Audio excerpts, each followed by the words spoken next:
Welcome, everyone. This is your friend, the DN What If, here with another exciting fanfiction. Today, we're diving into the story of What If Tali Was Adopted by Nedzu? If you enjoy this video, don't forget to hit that like button and subscribe for more fanfiction content just like this. Now, let's get started with the fanfic. Chapter Tali Zora Rhea had found herself some solitude deep within the cargo holds of the Rhea. For Aquarian to find themselves alone amidst the ships of the migrant fleet was bordering on miraculous. For a young girl such as herself, it was a luxury. Her father had received reports of a skirmish between Krogan mercenaries and a contingent of Geth troopers. Such an opportunity could not go to waste, and as such the Rhea was currently traveling between mass relays heading towards Krogan space. The broken bodies of dozens of Geth were waiting for collection and research. Tali crouched between two cargo crates of Ezo, her long fingers swiping away on her Omni tool. Her glowing eyes scanning her father's research, savoring the blissful silence found here to learn without distraction. Suddenly the ship shook with staggering violence, the shock great enough to send Tali sprawling, her body painfully flung from side to side as the spacecraft spun wildly out of control. Cradling her bruised ribs as the ship gained some semblance of stability, she could not believe what was happening. The journey between relays should have been smooth and without incident. She moved towards the cargo bay doors, hoping that her father would have answers as to what was happening. A violent thud. The shrieking caterwaul of metal shearing. Alarms blaring. The automated voice warning of a breach in the hull and depressurization within the cargo hold. Tali desperately clung to a large weighted crate. Pure abject terror gnawed at her heart, as the cold of the void froze her despite the protection of her envirosuit. Inch by inch her fingers slipped. In a matter of moments her grip had faltered and she was sent flying out of the damaged hull and into void of a Mass Effect tunnel. For what seemed like an eternity she fell, consumed by absolute cold. The hazy thrum of infinite energy passing over her. She couldn't scream. She couldn't even feel. She was one with the universe, barreling towards what should have been certain death. And yet she didn't die. Her vibrant eyes dulled and dimmed, fading to black, and when she awoke, the fear consumed her. A modestly sized room furnished in a fashion totally unlike the domicile of any race she had ever heard of. She hastily backpedaled on the ball of her feet until her crouched form hit the wall behind her. Deep shuddering breaths rocked her small form. A few painful moments of panic before Tali Zora realized she was in no immediate danger. She took another look around. This room reminded her of her father's office, though much less cramped. The walls were adorned with paper books, an ancient relic long abandoned by all recorded races. The furniture was well crafted and luxurious, if simple though the construction was primitive. Harvested flora used in ancient construction practices. Her hands brushed against the floor covering, soft and intricately decorated with dyes of crimson and gold. She was alive, though she was clearly lost. Trying to remain rational, she brought up her Omni tool. Scanning the environment, she analyzed the air composition around her. Oxygen-rich, a habitable world, trace pollutants but lower than aboard the Rhea. Her suit would have no problem filtering out these toxins. The environmental data did not match any world she knew of. The evidence seemed to indicate she had somehow found herself on a previously unknown world, yet one that was clearly the home to a sentient race. With a troubled sigh, she dismissed the holographic display. Her mind racing, trying to puzzle out just what to do, and then suddenly a high-pitched voice spoke. She could not understand the words. Turning to face this sound, a strange creature faced her. Dressed in alien garb, a small figure covered in white fur. His black beady eyes, intelligent yet oddly animalistic, a harsh jagged scar ran down the center of one of those unsettling eyes. With her back hard against the wall, she had nowhere to run.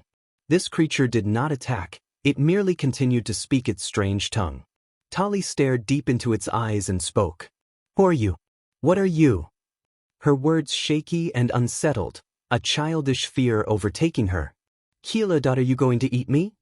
This strange figure hummed, before pointing his paws towards his own chest. He spoke slowly, over-enunciating his words, in much the same way she had witnessed parents speaking to infants yet to learn their words. He repeated one word over and over as he gestured towards himself. Nedzu. Over and over again. Nedzu. His name, perhaps. Tali slowly pointed a long finger towards herself. Tali Zora Rhea. The creature smiled in such a way that despite the difference in appearance, she could not help but envision a Solarian scientist. Slowly, with deliberate movements, Tali brought forth her Omni tool. This creature. Whether that was his name or his species she was not yet certain, though she assumed it was his name. He observed the holographic display with obvious amusement, yet his slow speech did not falter. Her display indicated what she already feared. Unknown language. No known matches. With a curse she set it to a translation protocol. It was an ancient, antiquated piece of software. It would take an age to decipher this strange tongue. She watched Nedzu point at her, then gesture up and down at his form before he began to breathe loudly and with theatrical exaggeration. After a few moments he repeated these gestures. Beneath her visor Tali's lips tilted in a shaky smile. This creature was smart. He had parsed out that her suit was vital to her breathing. Yes, he did not know about the immunodeficiencies of the Quarian people, but with limited information it was a remarkable deduction. She slowly nodded her confirmation. Seeing this, Nedzu smiled at her. The alien then pointed at the wall and slowly spoke, repeating one word. Eventually she spoke, mimicking him. Wall. His grin was blinding, wicked and intelligent, and proud. Proud in a way she had seen on a parent's face before. Hours passed as this planet's star dimmed in the sky as Nedzu slowly introduced words to Tali. No matter how many failures, how many words she mangled, his prideful smile did not falter. Eventually he spoke one sentence, one too complex for her scarce understanding of his language to understand. However, her Omni tool translated it, having learned enough to decipher this one sentence. Worry not, Talizora, you are safe here. Despite the anxiety and fear that still clung to her, this strange alien's words did comfort her. Beneath the darkened visor she spoke, her words echoing throughout the room. Safe here. Chapter 2. The sky had fallen dark. The only illumination that brightened the room was the gentle orange of the streetlights outside. Talizora fought against her exhaustion, the confusion and panic having robbed her of any vestige of energy. Her shoulders sagged where she sat against the wall. She was lost. Lost in both locale and in what to do. Her Omni tool had barely made any progress in translating Nedzu's language. A scarce few sentences coupled with the basic words of items around the room, the small alien had taught her. It was nowhere near enough to communicate. She believed she was safe with him. She did not want to assume that would apply to the other denizens of this planet. Something she had done, some unconscious action, that few could notice beneath Aquarian's envirosuit, it was enough to clue Nedzu in. She witnessed the small creature pantomime sleeping. He placed his small paws, clasped together at the side of his head, closed his eyes and made an exaggerated snoring noise. He then pointed towards Tali and repeated these actions, over and over. After a few moments of watching his repeated performance, Talizora gave him a small nod. She watched him smile wide and gesture for her to stand. Slowly on unsteady feet she rose, the firmness of the wall behind her grounding her in the moment. Nedzu gestured for her to follow him, as he opened the door and slowly walked out into the hallway. Her eyes on a swivel as she scanned her surroundings, she followed after the alien. They were in a long corridor with a ceiling that stretched higher than any ship or building she had ever walked through. Curious, she thought, Nedzu was smaller than ever her adolescent self. Was there perhaps another species inhabiting this planet, she wondered? One that towered over even a Krogan? Large windows lined the hallway, showing meticulously maintained foliage and large buildings of rudimentary construction. Concrete, she believed it was. Something rarely seen outside of Tuchanka and Krogan space. Eventually she was led into a large reception area, something similar to what she had seen before in a Seri construction. Before exiting large double doors out into the great outdoors. Through concrete paths, beneath tall trees she was led towards another concrete building. Strange lettering she could not read was emblazoned above the doorway. It was more similar to Turian lettering than any other races. As she followed him into a common room, it reminded her of home. It was much more spacious and opulent. Plush sofas and chairs rather than cold metal. She felt a pang of pain. Her father's face. Huddling together with the other children watching reruns of Asari love dramas on the extranet. Tears stung at her eyes, but she blinked them back. Focus, Tali, she told herself. Father always taught you to think first. She could process her emotions later. When she was alone. When she knew she would be safe until the morning. Just off to the side of this room there was a large staircase, which the alien bid her to follow him up. Nedzu kept glancing back over his shoulder to make sure she was following as he led her ever upwards to the highest level of this building. Doors lined both sides of the corridor. Some had metal plates with that foreign writing emblazoned upon them. Nedzu stopped before one door at the end of the hallway. It opened with a soft click before the small alien strode inside and switched on the lights. Taking a deep breath, she moved in after him. The overhead light was warm and gentle, less harsh than the Rhea's lighting systems. The room was much larger than even a captain's bedroom aboard a migrant ship. A large bed furnished in blue and red. It looked enticing, luxurious compared to the simple cot she called her own. Next to the bed was a set of drawers, wooden like so much of the furniture here. The same opulent floor coverings as in the room she had first awoken in. Across from the bed was a large screen that dominated the vast majority of the wall. This drew her attention even more than the luxury of the bed. Nedzu seemed to notice her shift in attention. From the bedside drawer he grabbed a small black device, which he showed to her. Making sure his movements were slow and deliberate, he pressed a large red button and the screen flashed to life. Strange creatures appeared on the screen. They looked similar to an unmasked Quarian or an Asari, though with a much duller coloration. They were laughing and hugging one another, and she was entranced. Their strange language, the same one Nedzu spoke, echoed throughout the room. These must be the other denizens of this world. After several minutes others appeared, and now she was even more confused. One woman looked like an Asari, the same coloration except she had long luxurious black hair. A male of the same species as she had first witnessed, yet his skin changed throughout every shade and hue she had ever seen. More and more aliens appeared, each showcasing some new physical trait. She could not believe it. She could not understand what she was seeing. How was she supposed to catalog this species? She wondered. There were so many differences, things that could not be explained away by something as simple as SXL dimorphism. She did not notice, so lost in her thoughts as she was, that she had inched ever closer to the screen, until she witnessed herself trailing 2 fingers down the screen, the passage of her fingers leaving a ghostly trace on the display. A small cough from the direction of the door caused her to jump into the air. Nedzu stood there, a pleased smile on his face. Held between his paws was a tray containing what she assumed to be various food dishes. He placed it on the bed and motioned to her. He grabbed a spoon from the tray and brought it towards his mouth and pretended to eat. He repeated the gesture a few times before Tali shook her head. She motioned to her visor and shook her head. Suddenly she remembered, she had some decontamination tubes within her suit. With these she could eat pureed or liquid foodstuffs. They even had a simple system to purge harmful bacteria from the food. She did not have enough to last her for long, a few days at most. Kila. She whispered to herself. She would have to figure out a way to eat and drink soon or risk starvation in this strange new world. Shaking herself from her stupor, she removed one of these tubes and held it high for Nedzu to see. She then pointed at it and mimicked eating. With her free hand. The small alien smiled at her. He grabbed a bowl of some pale yellow liquid, pointed to it, and then to the tube and back again. He was asking if she could eat that by using her decontamination tube. This small creature was amazingly deductive. Perhaps she was lucky to awaken here rather than with someone less astute. She looked at the bowl before, flicking her Omni tool awake. She ran a quick scan on it. While she did not recognize the makeup of this strange food stuff, no harmful toxins or pollutants were detected. She pointed at the bowl and nodded her head. She could eat this at least.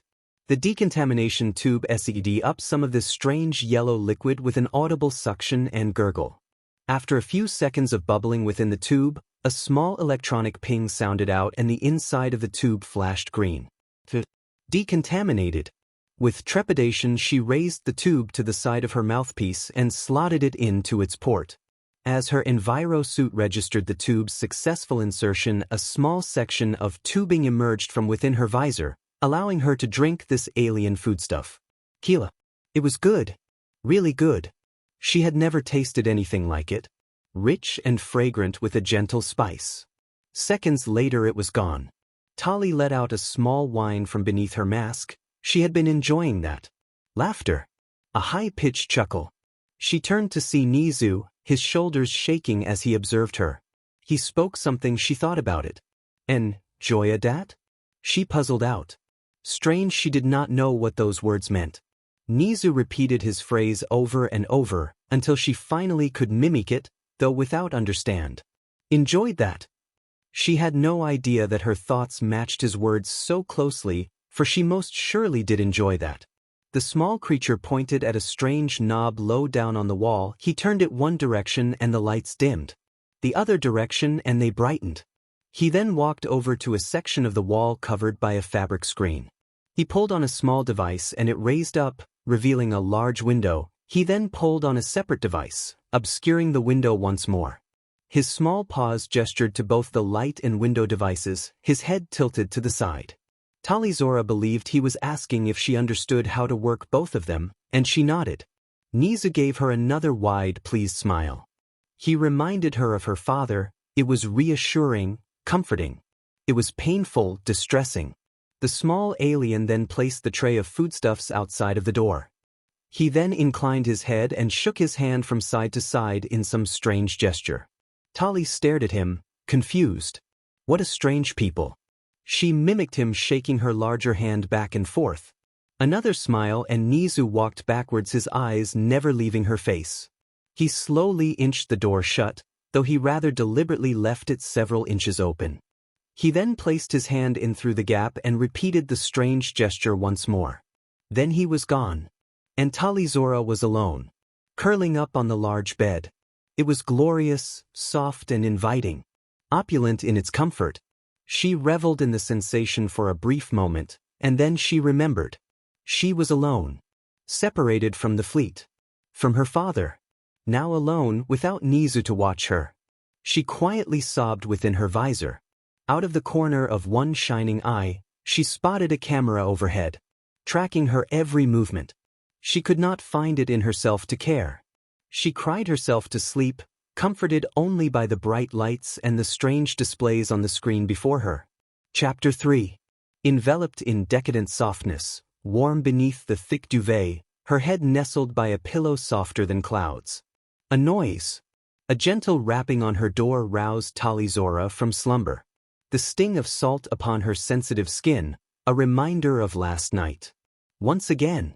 A gentle knocking on the door. Glancing towards it, she could see it was still slightly open, just as Nedzu had left it last night. "Come in," she called out before remembering that no one spoke her language. On lethargic limbs, she trod towards the door and opened it to reveal Nedzu. The small alien gave her a strange look, as if he was evaluating her. Then he spoke. He spoke and she almost understood. "Hail on Talizora." It was Quarian, well, almost.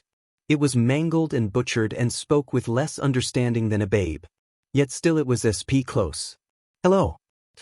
"Hello," she repeated in her native tongue. She bounced in her spot, excited beyond belief. He was learning her language, but how? "Hello." This time Nedzu managed to pronounce it correctly. She could see the intelligent mind behind those blackened eyes working quicker than a Krogan's temper. Then he began to speak once more. Up night. Watch you words. Recording. Try learn. Breakdown language. Still not correct. Closer. Will learn. Tali was slack-jawed beneath her mask. This creature had spent the entire night trying to decipher her language, seemingly without a translation device. Recordings. He watched recordings of the few words she had spoken and broke down the language to this degree. Even her father could not have dreamed of such a feat. This alien was a genius. Tali swiped on her arm. The holographic display of her Omni tool showing progress on the translation software had been made. It was still far from complete, but there was noticeable progress. Hello, is Nedzu your name or species? She spoke this into her Omni tool and watched the translation and its pronunciation guide appear. She spoke the words in this strange new tongue, and Nedzu beamed with pride. Nedzu is my name. He answered in his native tongue, though his speech was slow, his pronunciation deliberate, especially on the word name. Gently correcting her speech. Where am I? Her excitement at finally being able to have some rudimentary communication warred with her dread. The dread of being so far from home. This is planet. The planet's name did not trigger on her translation software. It sounded something like Tarsh to her. An unknown planet. In the dot system. Another translation error, though this one she could puzzle out. The Sol system. This building is a school, and I am a teacher.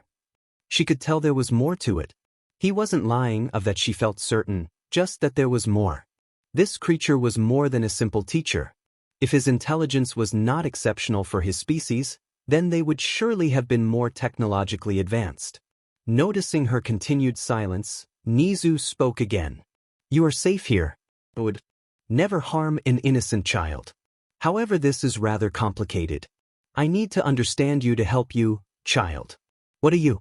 Is your suit just to breathe, or is there more to it? I need to understand your needs.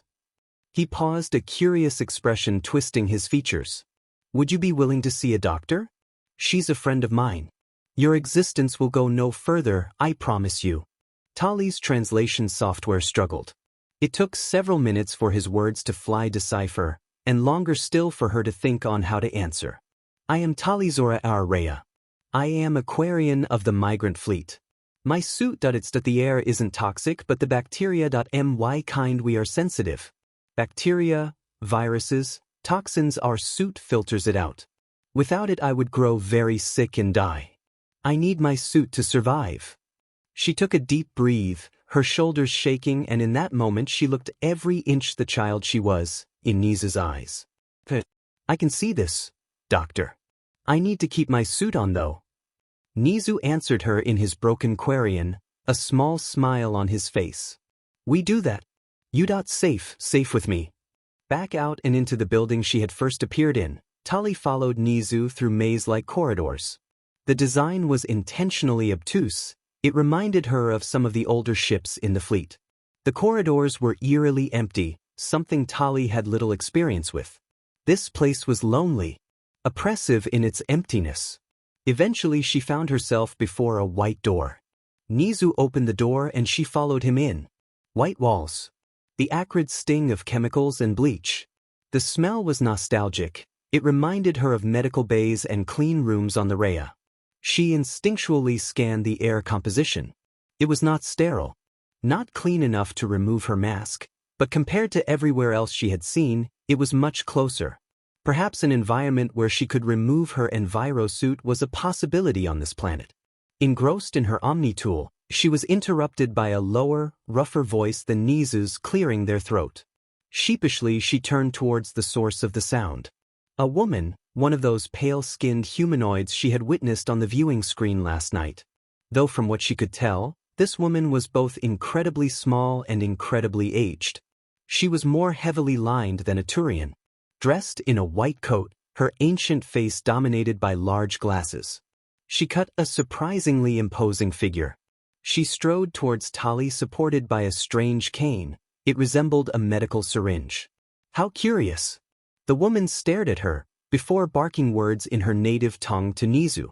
They spoke with such speed, using such complex language that her translation software was incapable of fully following.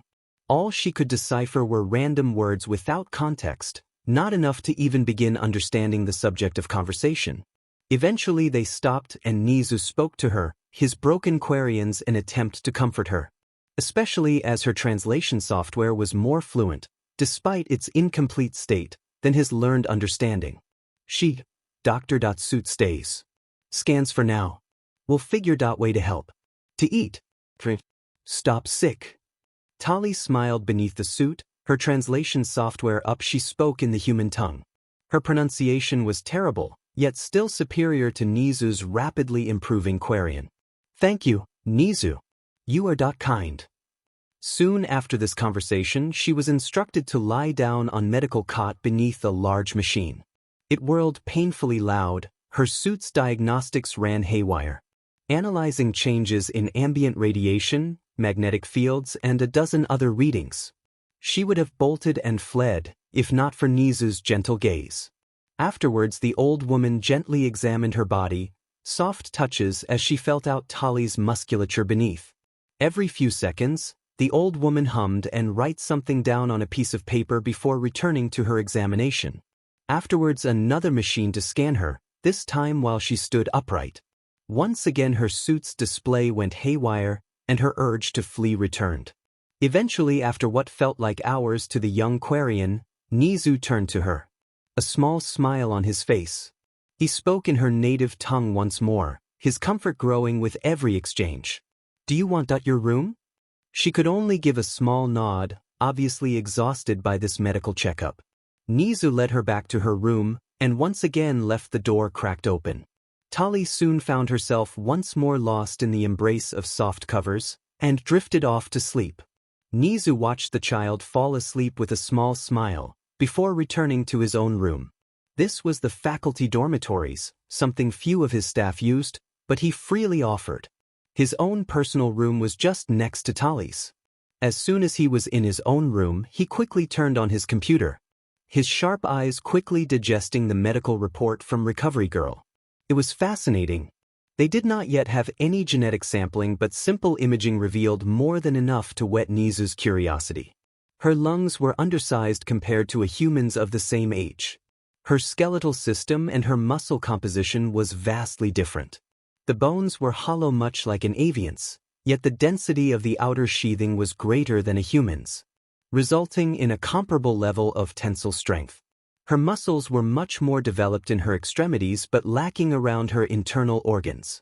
As he analyzed the imaging, his mind raced, focusing on the greater issue. She was immunocompromised, seemingly to a greater extent than even those afflicted by an immune disorder. It even seemed to be a species-wide affliction. How curious! How frustrating! The first thing would be to install air filters and purifiers, supply young Tali with sterilization equipment, medical-grade cleaning supplies. It wasn't enough, but it was a start. If he could create a clean room, perhaps he could then analyze her DNA. With a few favors, perhaps he could find some way to eliminate the issue of her compromised immune system. He would have to draft a few severely threatening NDAs while he was at it. While he was remiss to truly reveal the details of young Tali's unique circumstances. He was nothing if not cautious. He trusted his faculty dearly, but not enough to risk a frightened child. One thing was for sure, he would never let the government nor the HSPC know. The first alien contact was a scared young girl. He knew how cruel the officials could be, the scars hidden beneath his blazer could attest. He felt a strange kinship with this alien, some latent instinct compelled him to keep her safe. Chapter 4. Tali Zora awoke with the dawn, stretching her limbs out like a pie jack. She let out a small yawn before sitting upright. Flicking her OmniTool display open, she checked the progress on the translation software. 75%. She could work with that. It would take a long time before she became fully comfortable with the language and its strange pronunciations, but for now it would be more than serviceable. Unsure of what to do, or how to find Nedzu to begin asking questions as to what would happen to her, she decided to try and distract herself. Clicking on the wall display with that strange black contraption, video began playing on the screen. Mindlessly surfing throughout the various channels, she eventually stumbled upon a love drama, which reminded her of the Asari shows she loved to watch. 2 hours passed, and Tali was enchanted. Her attention firmly locked on the display, as the live story ended and its credits rolled. She had missed a few plot points, her translation software missing out on a few key phrases, and certain cultural idioms lost to her. Yet it still touched her. Vaguely, she noticed her suit registering her increased heart rate, especially during the more physical scenes. 2 families locked in a generational feud. One family had strange ice powers, the other fire-related abilities. She assumed it was some invention for the drama to contrast the 2 families. The youngest child of each, met without knowing the name of the other, they quickly fell in love. In time the truth of their identities came out, they fell out, but it could not last.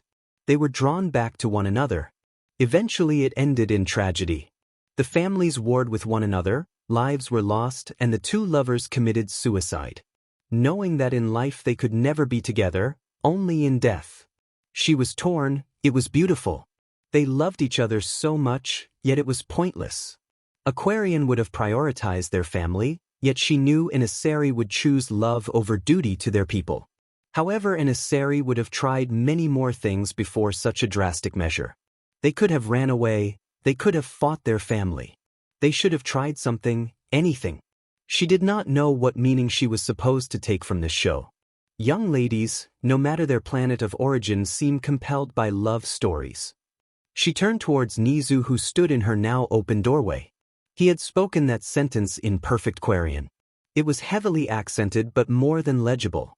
"My apologies, Miss Tali Zora." He gave a slight incline to his head. "I did knock on the door, but it seems you were too engrossed in your viewing." Tali waited a moment, watching the translation bloom on her Omni tool for what she wanted to say, before answering in Nedzu's own language. "Your Quarian is near perfect, that is incredible. My translation is near done? That sounds not right. It would be better to speak in your language. I will need to learn it, more than you mine." She paused for a moment, before asking, "What was that drama?" Nedzu answered in his own mother tongue as her Omni tool deciphered his words. Her ear was now also more capable of understanding the words her translation software did not recognize. The movie is called Ciro and Igni. It is incredibly popular, especially amongst adolescent girls. Tali let out a small huff. It was really good, but the end.it was so stupid. They did not have to die. They could have done something better. They could have at least tried. My sentiments exactly, much too emotionally driven for my taste. However, discussing teenage romance stories was not my primary purpose for this visit. One small second. Nedzu walked out of the room, before returning with a metal crate on a wheeled trolley. He gestured to the crate. "I have brought an assortment of air filters and purifiers, in addition to various medical-grade cleaning supplies. It is just a small step towards making sure this room is a suitable environment for you. I also have one small request." Tali's gaze centered on the box, taking a moment to think this over, to wonder as to what his motivation was. In the end she decided it mattered little, she had no bargaining power here. "I can hardly refuse. What can I do for you?" She finally let out, a small amount of frustration coloring her tone. "It is nothing bad, I can assure you. I simply want for you to give me one of those devices you use to eat. Amongst my staff is an incredibly talented engineer. I am certain he could recreate it for you." Nedzu explained, his tone gentle, every word measured. Tali quickly handed over one of her decontamination tubes, which Nedzu quickly made disappear within his blazer. "Wonderful, now give me a few minutes while I install these. It should give you time to think of any questions or requests you have for me." Tali watched the small alien deftly install these devices throughout the room. Her mind racing as she wondered just what questions to ask him. Eventually he finished his task and Tali no longer could procrastinate in regards to her questions. "So," she tentatively began, "I have lots of questions. I suppose the most pressing is what is going to happen to me." The dread of voicing it aloud caused her to shiver inside her suit. "An excellent and most prudent question," was the teacher's answer. "Worry not, I have thought about this and I believe I have came to a solution which would cause you the least suffering possible. Currently your existence is only known to me and the school's physician. She can keep a secret, so do not fret. Our planet, Earth, it had never had an alien visitor before, and forgive my phrasing, you are a child and I would not hand you over to a curious, shall we say, government agency. So my plan would be as such, I shall create an identity for you. It is no great feat for me to fabricate your identity, complete with birth records, schooling history, etc." Nedzu raised one small paw as he continues to speak, his high voice sounding genuinely apologetic as he continued. "One unfortunate concession would be that you would need to be under my care. In essence, I would adopt you. I can understand how that may lack a certain appeal, yet I can see no other way to keep your secret. I would educate you, teach you about this world you now find yourself in, and with time, help you to lead a full and normal life. His expression darkened, his tone wistful and vengeful all at once. I have felt the harsh sting of an experimental hand before. I would not dream of sentencing you to such a fate. Tali stilled. It took several moments for her to even begin to think. She knew, logically, that there was a very real chance she would never again be a part of the migrant fleet. That she may never board the Rhea or see her father.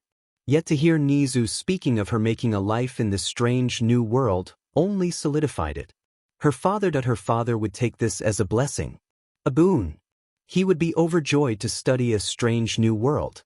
She shook her head, in silent contemplation. She was not her father. The words Nedzu did not speak lingered loud. She could not fight the shudder that chilled her to the bone. She was young, she was not naive. He used words like experimental and curious. She knew what that truly meant. Torture.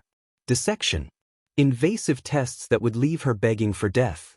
She had heard stories of the Solarian Special Task Group and the atrocities committed to the Krogan people.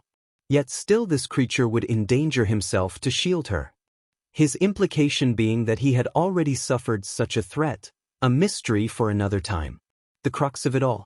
The one part not tempered by logic. Adoption. A common practice amongst her people. Community was vital. Yet still, her father, as far as she was aware, was still alive. It felt like a betrayal. Like she was choosing someone over him. She remembered gentle moments, her father teaching her what each tool in his laboratory was. The gentle pride in his voice when she learned how to dismantle a Geth's memory core. Overhearing his boasts to the other scientists, that his daughter was already smarter than half of them. A concession. A temporary measure. That was what she told herself. If she could somehow reunite with the fleet, her father, she would. For now, however, Nedzu was her best chance. She lifted her eyes to him. She knew she had been blessed, fortune smiled on her, for no one else would have made such an offer. Her words came heavy, a physical toll upon her shoulders.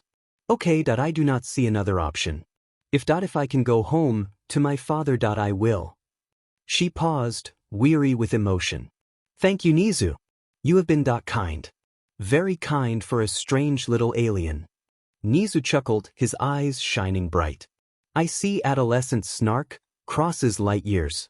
Of course, if you can go home, I won't stop you. I have little experience in such matters, yet I have heard great things about having a family. I will sort it all out. I would not trouble you with administration just yet. Is there anything else you wish to ask?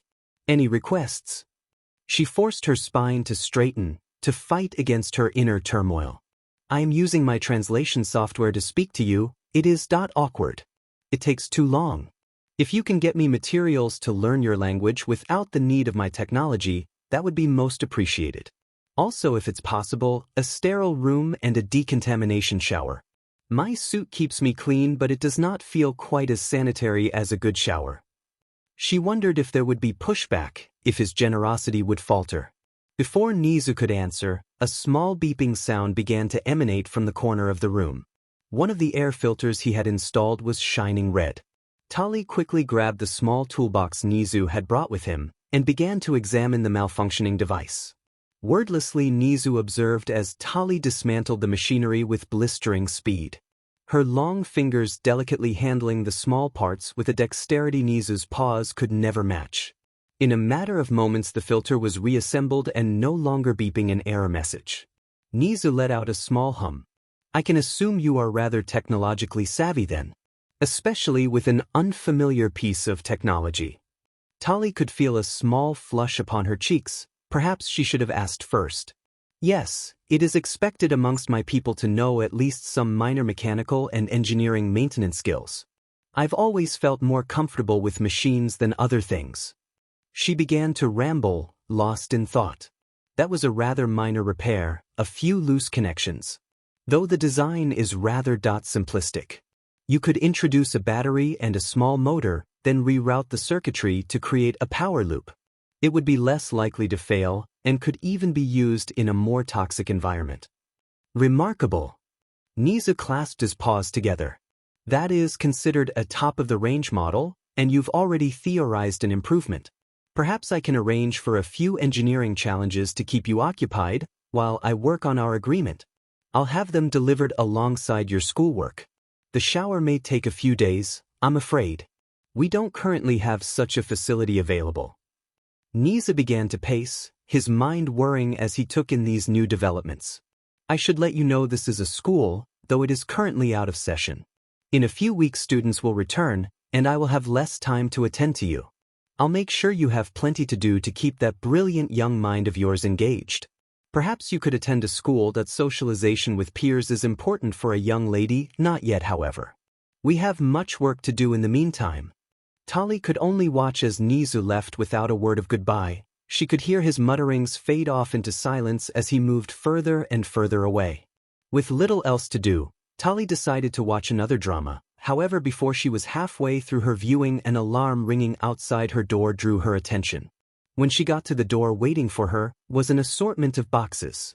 Taking the first one into her room, she opened it to reveal a variety of mechanical devices. Gears and circuits seemed to shine before her eyes. Placing it gently down on her bed, she returned to the other assortment of boxes. The next one was full of strange devices. A variety of buttons covered the metallic objects. Pressing a button at random down, an automated voice began to play.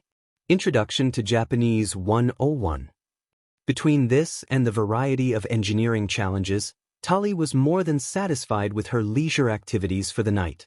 Closing the door to her room, she looked out into the empty corridor, wondering what it would be like full of Nedzu's students.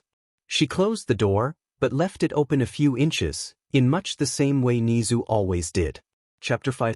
A sudden laughter snapped Tali out of her focused state. The background drone of another romance movie, the heavy smell of oil and metal filtered even more metallic through her suit. The assortment of mechanical components littering her bed in a maelstrom of disorganized chaos. Turned her eyes to Nedzu, who seemed to study her with great interest. Despite the anonymity of her visor, he seemed to be staring directly at her face. You haven't slept, he stated with no element of uncertainty. His blackened eyes analyzing the disassembled remains of the engineering projects he had left her. Curious. Did they not challenge you, young Tali? His snout twitched towards her bed as he spoke. Tali could feel herself flush. She let out a small nervous chuckle. They were not fine. It's just my father had me do similar tasks when I was about 5 years old. The raw material though, that was more than enough. It's similar to some tech found on older commercial ships. Rather rudimentary but easily replaceable. Low cost for maintenance. A priority for Quarian purchases. She continued rambling excitedly halfway between an excited child and a sleep-deprived support engineer. So I broke everything down to their base components. So first we have. She pointed to one of an assortment of Frankensteinian creations. This is a sensor that detects changes in electromagnetic fields. There were several magnets in some of the devices, so I figured that by creating a sensor relay to them, I could monitor changes in their magnetization. It would indicate a large-scale EMP. Yes, I know that would disable the electronics, so I installed an analog method too. If the magnet loses its field, it will fall slightly in its chamber, triggering a cache of ball bearings to lose. This would then make a rather inelegant alarm. She continued to explain her multitude of projects as Nedzu silently watched without comment. Her frantic energy expressed in jittery movement and her glowing eyes wide beneath her mask. Once she had finished her explanation, Nedzu spoke. You have a brilliant mind, far beyond what most students who come here show in their first years. I do have a few questions though. Is this level of work normal for your people, or is this merely a coping mechanism? His tone gentle, his questioning surgical. I applaud your brilliance, but I would rather you not squander your health. Sleep, I'm sure, is important for a growing Quarian too. Tali knew the tone well. It was one she was unused to personally but had heard from many mothers aboard the Rhea. Disapproval mixed with something akin to pride. It's okay, I am used to it. There is a lot of work to do on a ship, and small hands can make quick work of certain tasks. I've slept too much the previous days, so it's fine. I am just making up for lost time. I'm used to being busy. I prefer it. Nedzu looked at her with an expression that forced her head to bow, not sharp nor stern but equally cutting. Tali, you have endured a lot, far more than any child should have. Rest is a necessity when dealing with such sudden changes. While I do want you intellectually stimulated, not to the detriment of your well-being. Remember this, you do not need to make yourself useful here. Right now there is very little work for you. The most I shall demand is schoolwork and to follow certain rules. That is all. You do not need to demonstrate your worth. This planet must be strange. Your people too. We are a collective, everyone is important, but so is the whole. The migrant fleet needs everyone to contribute. If I can't be useful, then why do you want me here? To look after me? You're not my kind, and I know you say it is because I'm a child and you do not wish harm to befall me, but that isn't enough. By the end of her speech, Tali's voice was raised. Not in anger but frustration and confusion. She let out a groan and buried her head in her hands. I am so confused. A gentle hand upon her shoulder caused her to lift her eyes. Nedzu had climbed onto the bed to give himself sufficient height to make this small gesture. I am afraid I don't have an answer you will readily believe. He admitted, a saddened smile twisting his features. I am in many ways not a moral creature. I have committed many transgressions and sins in my long life. Though my wrath is carefully curated, I am no paragon. I feel that is something you may understand, subjective morality. Regardless, no matter how many stains upon my paws, I have limits. Children. Innocence. That is a line that cannot be crossed. Nedzu hopped off the bed, his gaze distant, staring vacant towards the door. My students, they see the world as right or wrong, good or evil. That is exactly what I want for them, the simplicity of such decisions. You are different, so a little more honesty is a necessity. Don't mind me, just an elder lost in his memories. His tone changed in an instant from heavy and solemn to something much lighter. So tell me, have you solely been watching romance movies? Do you yearn for a teenage romance like so many of my students? Tali weighed his words heavily. She was correct in her earlier assessment. He was like her father. This creature had made hard decisions in his life. Though he seemed more consumed by guilt than any Quarian would let themselves feel.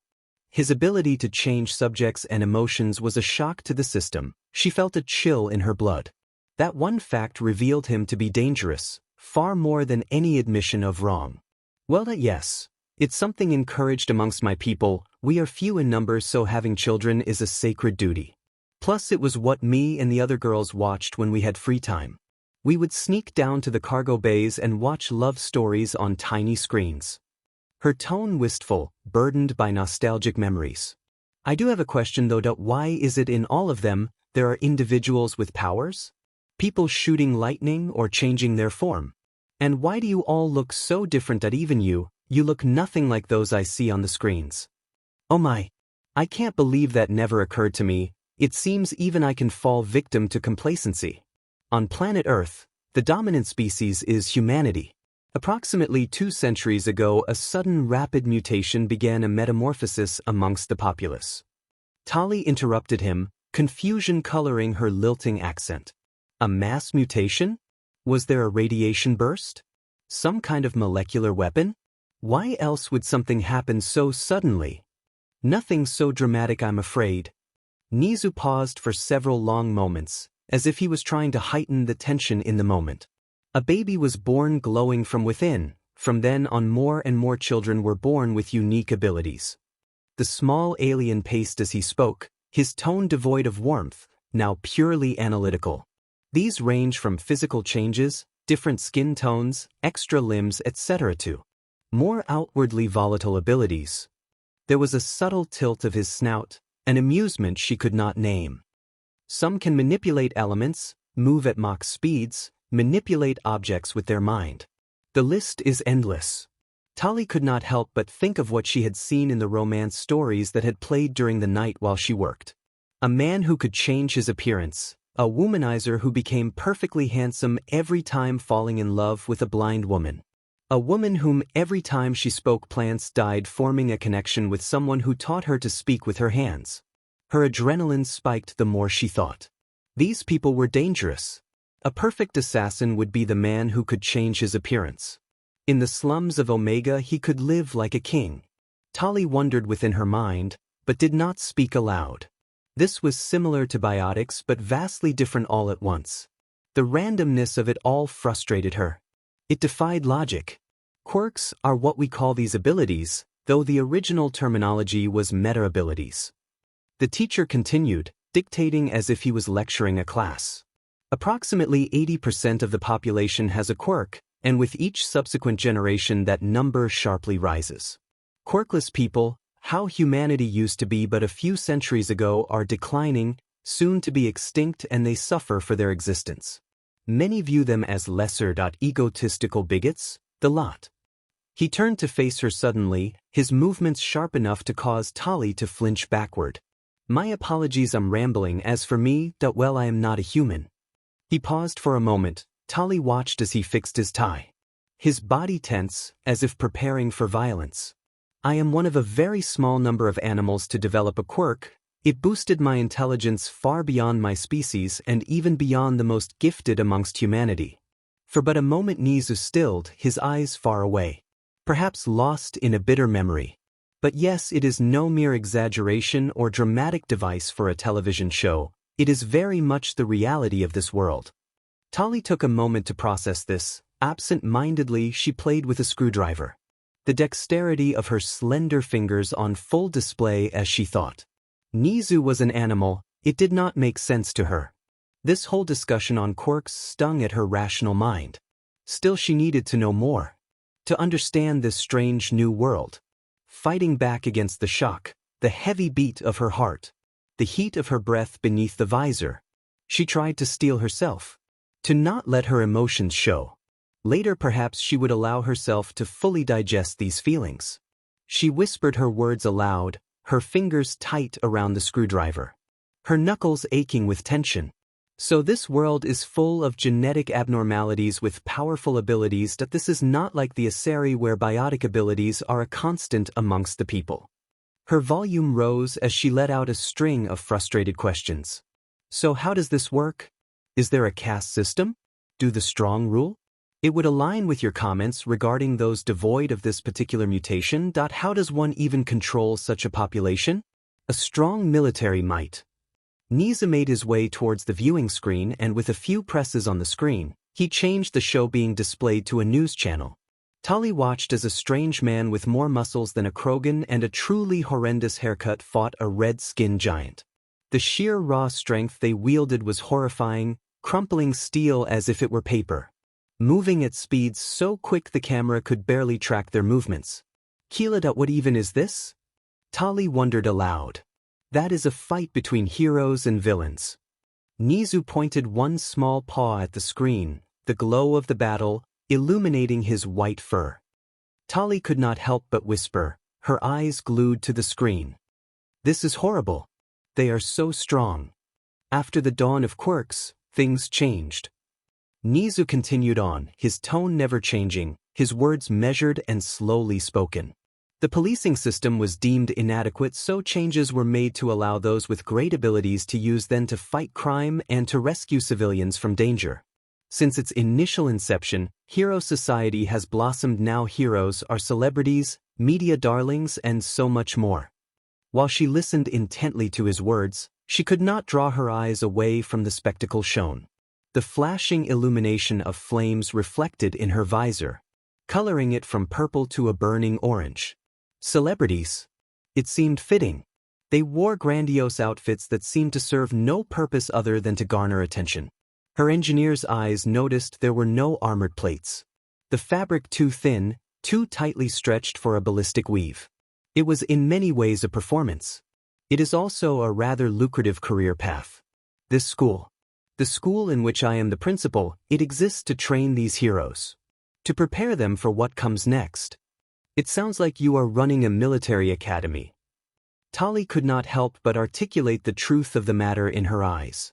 It almost made sense. Nedzu was clearly dangerous. Perhaps a general was more fitting than an educator, training the next generation of super soldiers. Heroes, villains. It all sounds strange, like people are trying to cover up that there is a school for soldiers. It is similar to stories of a série justicars, only more gaudy. She finished lamely, unsure of just how exactly to get her point across. Nedzu did not immediately speak. She watched him slowly walk over to the window. He fiddled with one of those strange levers, and the sunlight blanketed the room in its glow. Nedzu, who could barely see over the sill of the window, seemed to stare out into the world. It was in this moment she fully understood something. She knew Nedzu was small. Yet, overwhelmed by everything, she has never fully registered the fact that everything seemed to be designed for people far larger than him. It was much the same as how a child on board a ship struggled with tasks meant for an adult. In many ways, especially when viewed through the framework of your culture, then yes. This is akin to a school for government-approved super soldiers. He agreed in a softer voice, no longer lecturing like her father would. She could spot the smallest tremor in his back, as if he was suppressing a sigh. Unfortunately, it is a tragic necessity. The system is already in place. At least I can attest to the fact that those who come to my school, that they live longer than those who don't. She could feel the weight of his statement. She had seen similar sights before, salvage squads returning with only half their number. Parents burying a child who had succumbed to infection. The rare tragedies where an entire ship was lost. Death weighed heavy upon the small animal's soul. She knew not what to say. Some part of her knew she should offer words of comfort, but she had none. Moments passed into minutes, silence suffocating the room. Eventually Nedzu spoke. My apologies. I seem to find myself being starkly transparent when talking to you. Perhaps I am simply unused to such an alien perspective. He moved away from the window, stopping before her open door. Initially I planned to inform you that my engineer has been delighted by that decontamination tube you allowed me to show him. He said that by tomorrow he should have several working variants for you. Nedzu gave one of the small smiles that had been largely absent from his face today. As for your request for a shower, I am making progress there too. I have sequestered a room just for that purpose. It is currently being outfitted with far more extensive filtration systems. Plus there will be an initial decontamination spray once the door seals behind you. Admittedly, I do require a few more days. Nedzu took this as an opportunity to walk out of the room, though a split second later his head returned past the threshold to speak once more. I understand today has been a lot. I shall include some more materials regarding history and hero society when I compile your educational resources. You will have ample time to adjust, I promise. I understand some changes must be made at your pace. Good day, Tali Zora. You have left me with much to think about. Nedzu closed the door behind him, leaving Tali alone with the revelations regarding her new world. Her engineering projects abandoned for the day. She simply removed the components from the bed, a disorganized pile of scraps strewn across the floor. She barely even registered what was shown on the screen. Her mind whirring with new information. Her head thumping in tension. The only distraction from her thoughts was a food DLVY a few hours later. The rest of the day passed in silent contemplation until exhaustion carried her to sleep. Chapter 6. Aldera Middle School. The simple signage greeted Tali. The thought of crossing this threshold filled her with a never-before-felt sense of trepidation. The school term had started a few months prior, a deliberate choice by Nedzu. He wanted to mitigate adjustment issues by framing her as an outsider. Her cover story was thoroughly rehearsed. Tali Zora Suzuki, the only daughter of a Russian mother, to explain the lilt of her Quarian accent and a Japanese father. She had tragically lost her parents a few months prior and was adopted by a family friend, Mr. Suzuki, one of Nedzu's many aliases. 2 years had passed since her arrival to Earth. In that time, Nedzu had thoroughly educated her on history, culture, language. Mathematics and science at least was mostly universal. She quickly aced those lessons. Currently, she had a master's degree in applied physics and a bachelor's degree in advanced mathematics. Nedzu was aiming for her to complete a doctorate before she went to high school. Despite these changes, despite how long she had spent in Japan, some things still galled her. The consumerism, the ways. The ridiculous nature of heroics. She understood its value, but the theatrics. The pomp and spectacle irked her. Clutching the straps of her backpack tighter, she took a step forward. The swish of the uniform's skirt was another source of irritation. Why she had to wear a uniform baffled her. She was fully covered in her latest Enviro suit. Something she had to build herself. Thankfully, diagrams and blueprints were installed in her Omni-tool just in case. She thanked her father every day for such foresight. As she made her way towards the main building, her watchful eyes noted the students milling around her. Many played with their quirks, in blatant disregard to the various quirk laws Nedzu had taught her. Quirks. Something she had to have registered for herself. Her unique appearance. The necessity for her Enviro suit. That guaranteed she could not simply masquerade as Quirkless. Mechanist. That was the name of her supposed quirk. An intelligence-based quirk, much like her adopted father's. Her appearance was labeled as a heteromorphic mutation from her mother's side. A genetic throwback. Her quirk's supposed ability? An innate talent for all things mechanical and engineering related. She could not help but chuckle softly beneath her visor. A quirk was needed to explain something any Quarian child could do. Curious eyes followed her every step. This at least was nothing new. Her race was often looked down upon, allegations of thievery followed her people wherever they went. A few gawking children were far from sufficient stimulus to upset her. Eventually she found her classroom. Choosing to ignore the whispers and glances of the students milling before the door, she checked her phone. A rather convenient device she would happily admit. Quickly she opened her manga app and began browsing the shoujo titles. The Timid Boy and Antisocial Scientist. Perfect. Just what she was in the mood for. She devoured the chapters, losing herself on the budding romance between a shy, kind young man and a brilliant but awkward inventor. The ringing of the bell forced her to shut her phone down. Disappointment sagged her shoulders, just as she was getting to the confession scene. She was instructed to wait before the door, while the class found their seats. The teacher, a weak-jawed, greasy man, began to speak. "Class, listen up, we have a new transfer student." He gestured towards Tali, who was thankful that her mask hid her features. This was one of the most awkward moments of her young life. Topped only by Nedzu trying to teach her SEC education. The teacher continued on. "Please introduce yourself to the class." Ignoring the snickers, especially amongst the girls, she began to speak. Squaring her shoulders straight, mirroring both her father and Nedzu in their iron-backed posture. "My name is Tali Zora Suzuki. I prefer Tali. My quirk is called Mechanist. It is an intelligence-based quirk. I don't know what else I'm supposed to say, that I watch a lot of television." She finished lamely, the last statement posed more as a question. More snickering followed her introduction. She resolved herself to dismantle every kettle in UA. She cursed Nedzu internally. He argued it was for her own good, to learn how to socialize. Amongst her peers. She disagreed. The teacher, loath as she was to grant him such a title, struggled to hide his own amusement. "That's very good, Tali. Take a seat next to Dek, Izuku." She noticed his slip up. Why would a teacher call a student by another name? A name she could only assume was an insult. She made her way over to the one empty seat. Her neighbor reeked of anxiety. He would never survive the wider galaxy was her first thought. He had bushy green hair and shining green eyes. He looked every inch the shy love interest in a shoujo manga. He was even attractive by this society's standards. Yet why did she hear more whispers mocking him than her? This continued throughout her morning classes. Girls whispered about her suit, mocking her, wondering if she wore it to hide an ugly face. The boys mostly ignored her, their attention split between acting as a toady towards a loud blonde-haired boy and subtly victimizing the green-haired boy she sat next to.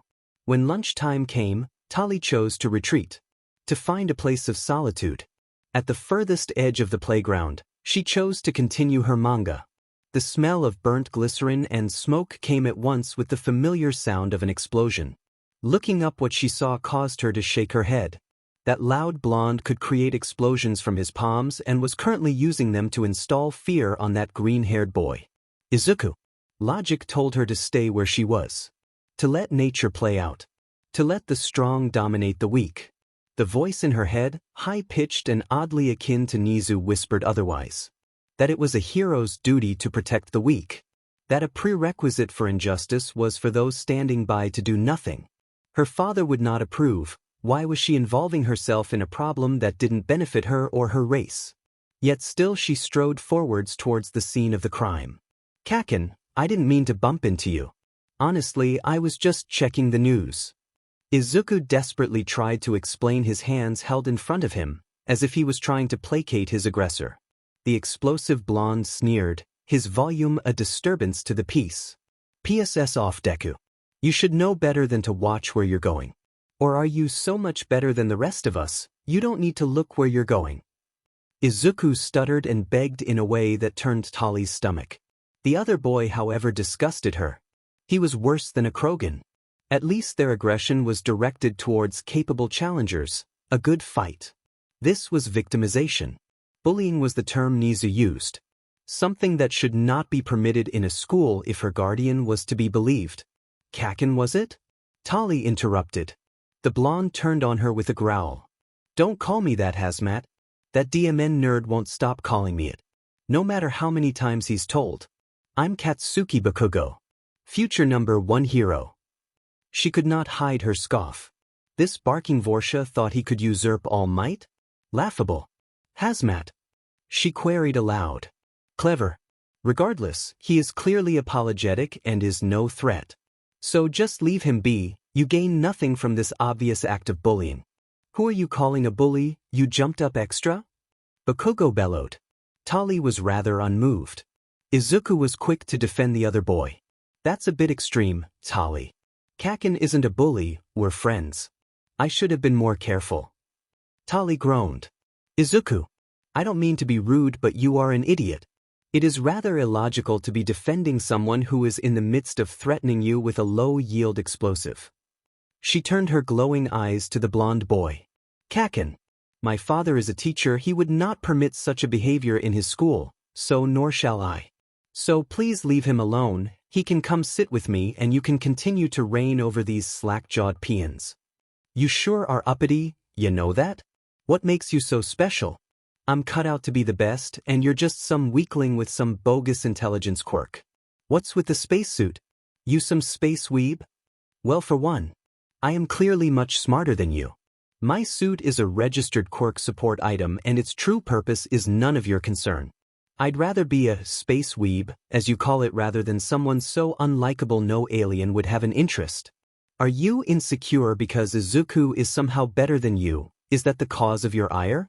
Is he perhaps smarter? Or is he not a victim to your cult of personality? Her own words shocked her. This was not how she normally acted. It seemed those 2 years on Earth had changed her. In the back of her mind, she wondered if human media was a bad influence. Go screw yourself. Hang out with that Quirkless freak all you want. Maybe he can get himself a lower girlfriend. Bakugo snapped in response. Quirkless discrimination. Bigotry. My, how utterly devoid of heroism. You would make a far better villain. Tali turned away, as Bakugo's face contorted in primal animalistic rage. Veins bulged and his skin pulsed crimson with tension.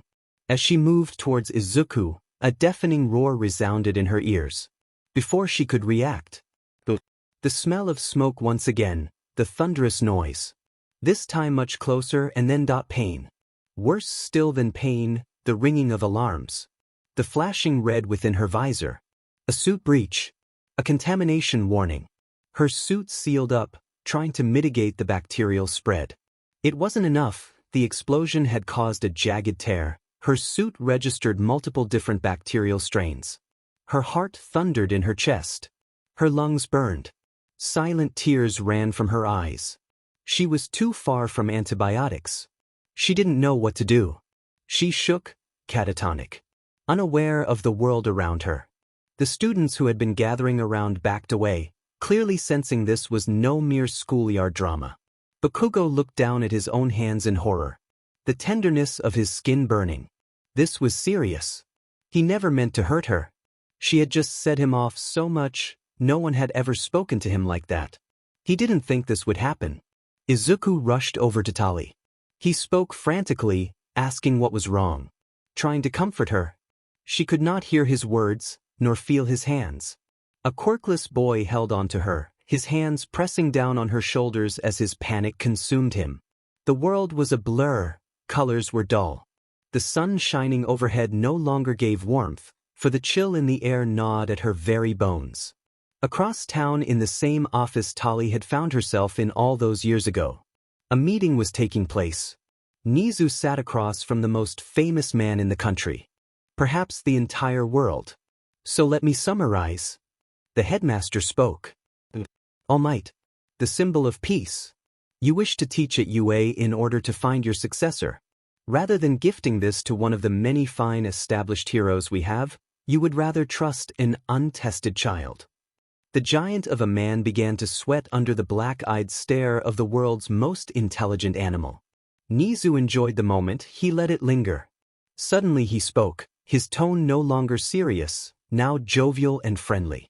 I wholeheartedly agree. A talented young soul can be molded to be far better than anything we currently have.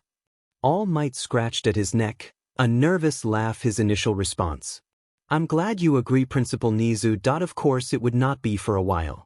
I'm still more than fit enough to carry on. I just want to plan for the future is all. Yes, that's all. Nedzu's response was cut off by a sudden alarm that cut through the conversation.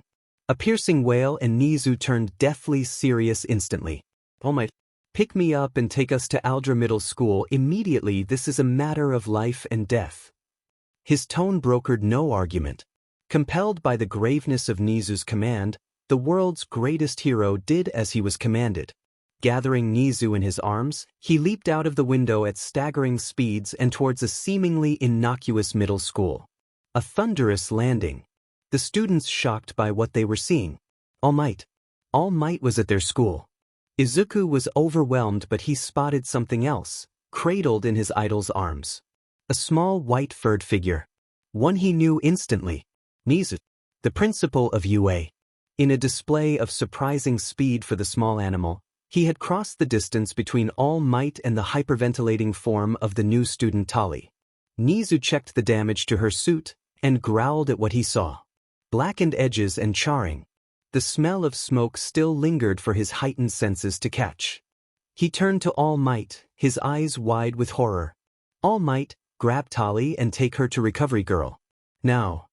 His barked orders caused All Might to hurry. They caused the students to back up. They caused Izuku, who was right next to him, to freeze in terror. In an instant Tali was bundled up in All Might's arms and soon soared into the sky. Nedzu turned to face Izuku. Take me to your principal now. Chapter 7. Her eyelids struggled to stay open, draped down by an unyielding weight. Her skin burned.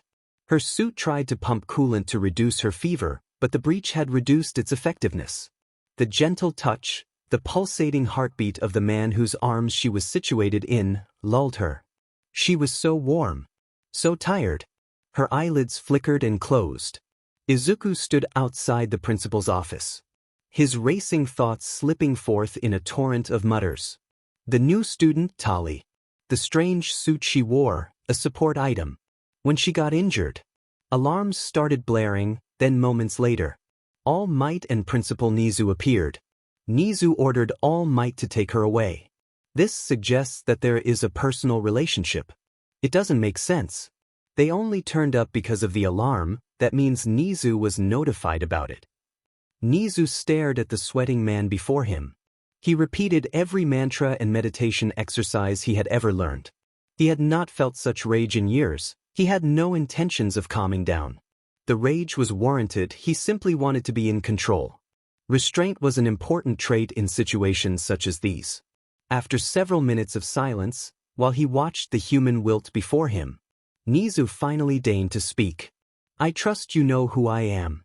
Nedzu folded his paws, placing them on top of the man's desk. What you may not know is that in addition to Nedzu, I also operate under a legally sanctioned pseudonym being Taichi Suzuki. Tali Zora Suzuki is my adopted daughter. He paused, letting the weight of his reveal linger, before continuing.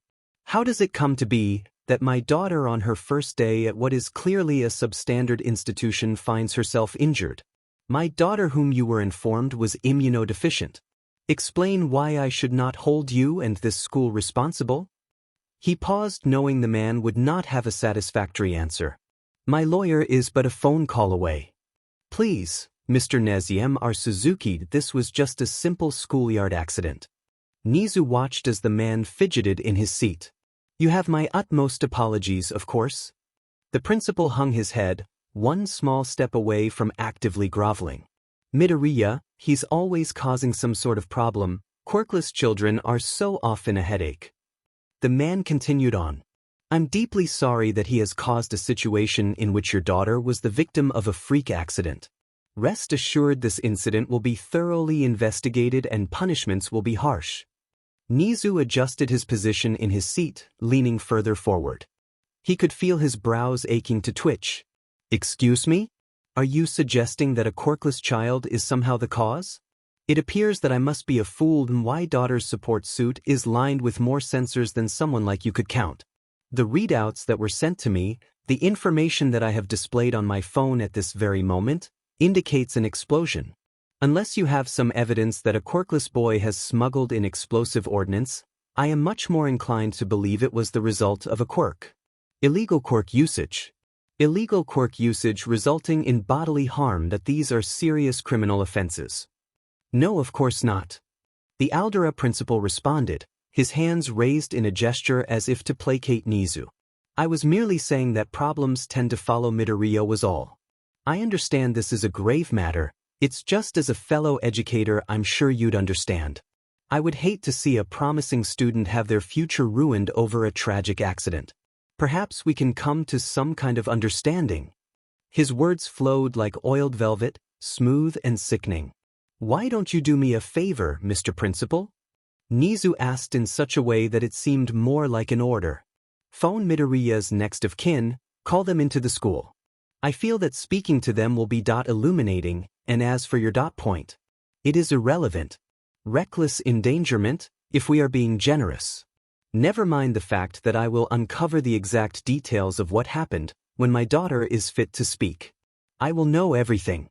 I am not so cruel to decimate a child." Nedzu paused. He straightened his tie before returning his gaze to the principal's wide eyes. "No. First I will tear this institution down to the foundations." The principal stilled, his eyes bulging in fear. Nedzu continued, without faltering. "I will have your job, and that of any other teacher I find lacking." The mammal flexed his paws, his sharp nails shining bright for but a moment. "As for this talented student, the one with an explosive quirk, well, I am the smartest mammal alive, so I can confidently assume they want to be a hero." Nedzu smiled at the shaken man, enunciating each and every word he spoke. "So hear this, UA will never consider their application, no matter how exceptional it may very well be. I will also share this story with my academic peers. Gossip spreads amongst the hero community rather quickly. I would estimate most of Asia's top institutions will soon know. Perhaps if they are willing to emigrate to Europe, they may find a school which will accept their application." The teacher gawked in horror. He stammered out incomprehensible sounds before Nedzu interrupted him. "Please phone the Midoriya family head. I would sooner get to the bottom of this so that I can return to my daughter." Nedzu enjoyed the tension, the cutting silence as they waited for Mrs. Midoriya to make her way to Aldera Middle School.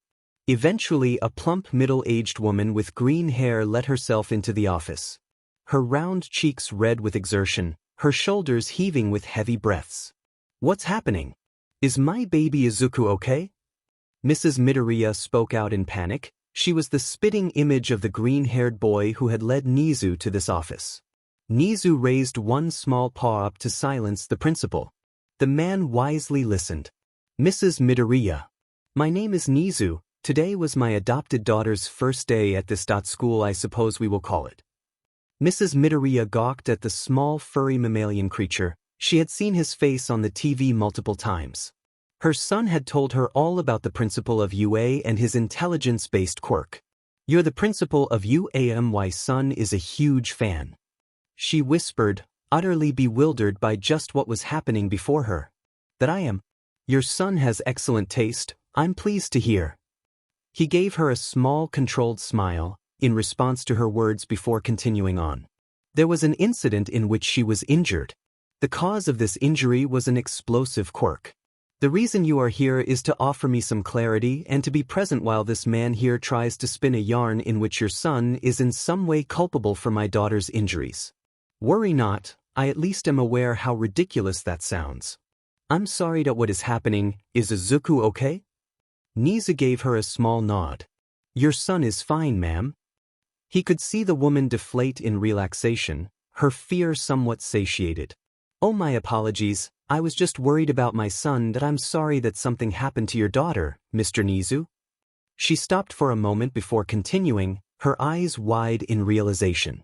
Wait, an explosion quirk? Katsuki has one. Did he somehow hurt this girl?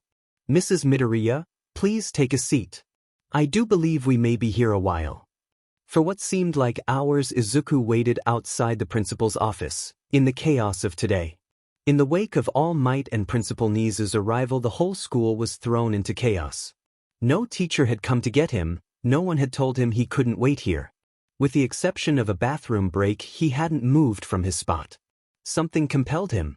Something told him to stay here. His questions had faded away, an endless reaction of the same queries replaced now by the memory of what had happened. The new girl, she had tried to help him. Even after knowing he was quirkless, she still tried to help him, and she got hurt because of it. Tears streamed from his eyes. This was all his fault. If he hadn't bumped into Kaken, none of this would have happened. She had been nice to him, distant and strange, but no one had ever stood up for him like that before. Whenever he thought about how nice it was for someone to care, the image of Tali's pure panic, the alarms blaring, the 1,000-yard stare, the shaking of her slender form. He pushed his fingers against his closed eyes, trying to focus on the pressure and not his own mind. The click of the door opening, and a voice that always brought him some small comfort. Izuku, my baby. I was so worried. His mother's voice resounded, as she quickly crossed the distance, pulling him into a tight embrace. A few seconds spent in a tearful hug, before the sound of someone clearing their throat roused them. Looking down, Izuku spotted Principal Nedzu. The mammal had an unreadable expression on his face. Hello, young man, am I a mouse? Am I a bear? My apologies, I don't seem to have it in me today for such a catchphrase. Nedzu shook his head softly, his high voice fading lower as he spoke. I just have a few questions for you. Don't worry, this school will not be giving you any form of punishment, I have made sure of that. Please just tell me what happened. Just for my peace of mind until young Tali has received medical attention. It was my fault, I'm so sorry, sir. Izuku bowed deeply, his back tight with the strain of how far down he was inclined. Midoriya, your mother told me you are a fan of mine. A rarity amongst young men, they usually only have eyes for flashy fights. If you are a fan, then you know what my quirk is. You will be aware of my intelligence, so listen to me. I have puzzled out the situation. Tali is my adopted daughter, so this is a personal matter. She was injured by a boy with an explosion quirk. Nedzu tried to keep his tone calm and gentle. He had dealt with bullying incidents before, but this seemed even more severe. Perhaps this explosion was aimed at you, or it was a bully lashing out. What it most certainly was not was your fault, so please tell me honestly what happened. Nedzu looked up into the boy's eyes. A pang of rage ruffled his fur. This was the boy they were trying to paint as a menace? The absurdity of it baffled even his genius. I thought I was reading the news on my phone. I know I shouldn't have, but I was walking while reading my phone. His fingers twisted, grasping onto his clothes. I bumped into Kaken, he got annoyed with me, which is fair, it was my fault. Tali, she walked over and told him to leave me alone. He paused for a moment, his face red from emotion, struck momentarily white as he gnawed on his lip. They kinda got into a bit of an argument. She called him a bully, he told her I was quirkless. So she said what he was doing was discrimination. She called him a villain, he got angry. Didn't mean it though, I saw his face. He was horrified, and then Tali got scared, like really scared. I tried to talk to her, to shake her to do something to help, but she didn't even see me. His following words were broken by sniffles, his speech slurred and emotional. She was so scared, and I'm so sorry, Mr. Nedzu. Please, I'll make it up to you, to her. I didn't mean it. By the end of his testimony, Izuku was sobbing like a babe, great uncontrolled heaves and snot bubbling from his nose. Izuku felt a small paw stroking his back. In the distance he could hear the familiar sound of his mother sobbing. Nedzu spoke, his tone clipped and eerily calm. Izuku and his mother both shivered as the animal spoke. I see. Well, my lawyers shall be rather busy in the coming weeks. It was a simple phrase, yet its DLVI was amongst the most chilling things Izuku had ever heard. Nedzu turned his head towards Mrs. Midoriya. I apologize for how your son has been treated in this cesspool. The reviews must be forgeries. My mistake in sending my daughter here. I should have listened to Namuri. Her old middle school would have been a much better choice. He shook his head clear before losing himself in a tangent. I shall be taking my daughter out of this school and sending her to one recommended by one of my staff. I suggest you do the same. I can send you information regarding the school. If there are any fees, worry not, I shall take care of them. My apology for any child having to deal with such treatment. Nedzu turned to walk away, his patience largely run dry. He would find the Midoriya's information later, after he had seen to Tali. Before he could leave, a small voice called out to him. Mr. Nedzu's is there any way I can check up on Tali? To see if she's okay. To apologize. To thank her? Looking back over his shoulder, he sighed. Perhaps Tali could make a friend her own age. Give me your phone, young Midoriya. Confused but unwilling to argue with a pro-hero, Izuku quietly complied with the request. A few seconds later his phone was returned with a new entry entered into his pathetically small contact list. Tali Zora Suzuki. Nedzu fixed him with a steely stare. I trust you understand that no one else is allowed that number? Izuku nodded his head rapidly. Of course, sir. It's a secret. Very good. Farewell, Midoriya family.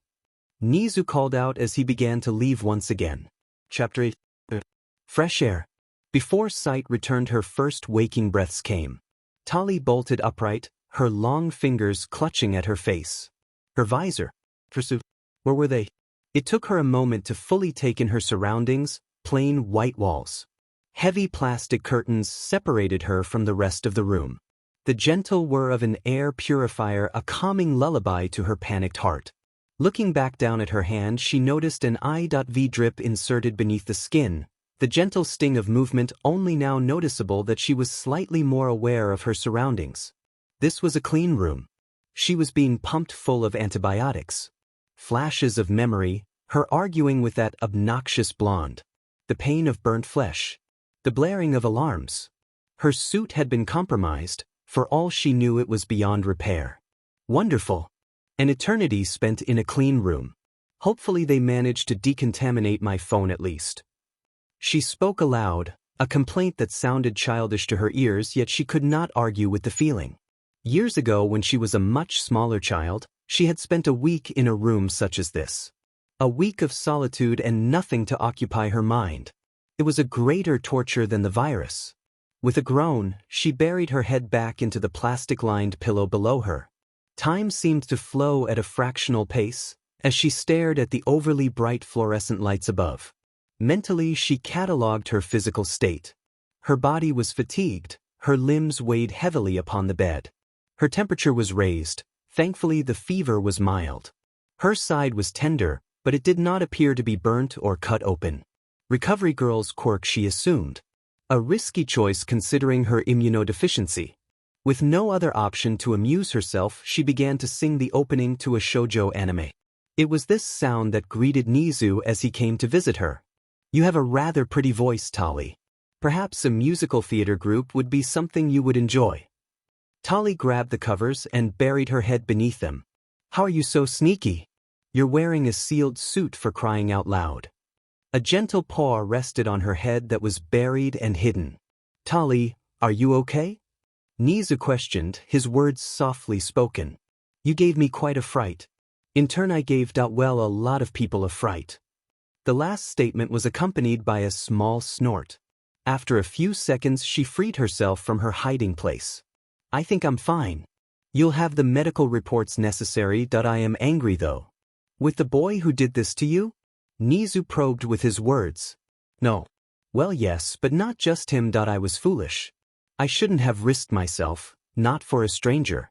An outsider. She buried her head in her hands. I could have died. All to save. I don't even know. A victim. Do you regret your actions? Nedzu continued his questioning. In his heart he felt he already knew these answers. He just wished for Tali to voice them aloud. I don't know. If I was still with the fleet I would never have endangered our safety for another like that. Here it was the right thing to do. It was heroic. In that moment you were a hero, and I'm proud of you. Nedzu gave her one of his small smiles. The type that seemed to shed a weight from her shoulders every time she witnessed it. I assume you already know everything. Tali concluded. I believe that I have a rather accurate assessment of what went on. Midoriya was rather forthcoming with but a little prompting. He seems a gentle child. He was beside himself with worry. With guilt for what happened to you. It was rather amusing that wretch of an educator tried to place the blame on that boy's young shoulders. Tali's large eyes widened even further open. They tried to blame the victim of a bully's temper and not the arrogant Bashtet throwing explosions around with impunity? I never imagined a school would be a victim of such corruption. As a fellow educator, I must admit that it sickens me. Worry not though, the sword of Damocles hangs high above them. My legal team are currently having a wonderful time in regards to that. School. A small shake of his head, the rustling of the sealed suit. Oh no, where are my manners? From a pocket Nedzu produced a vacuum-sealed bag. Contained within were Tali's phone and its charger. I know how a young woman is loath to be parted with such a device. Placing the sealed package beside her bed, he continued. I took the liberty of procuring you a new personal contact. One, Izuku Midoriya. He wished to check up on you. I gave him your personal telephone number. Perhaps he has messaged you already. Perhaps not. Nedzu. What does it truly mean to be a hero? Tali questioned her guardian. I don't understand it. Back home a hero was someone who sacrificed themselves for the fleet. One death. One reckless action that benefited the Quarian people. Here, it's grown men in spandex. Tali's shoulders shook. This question was one she had tried to answer 1,000 times.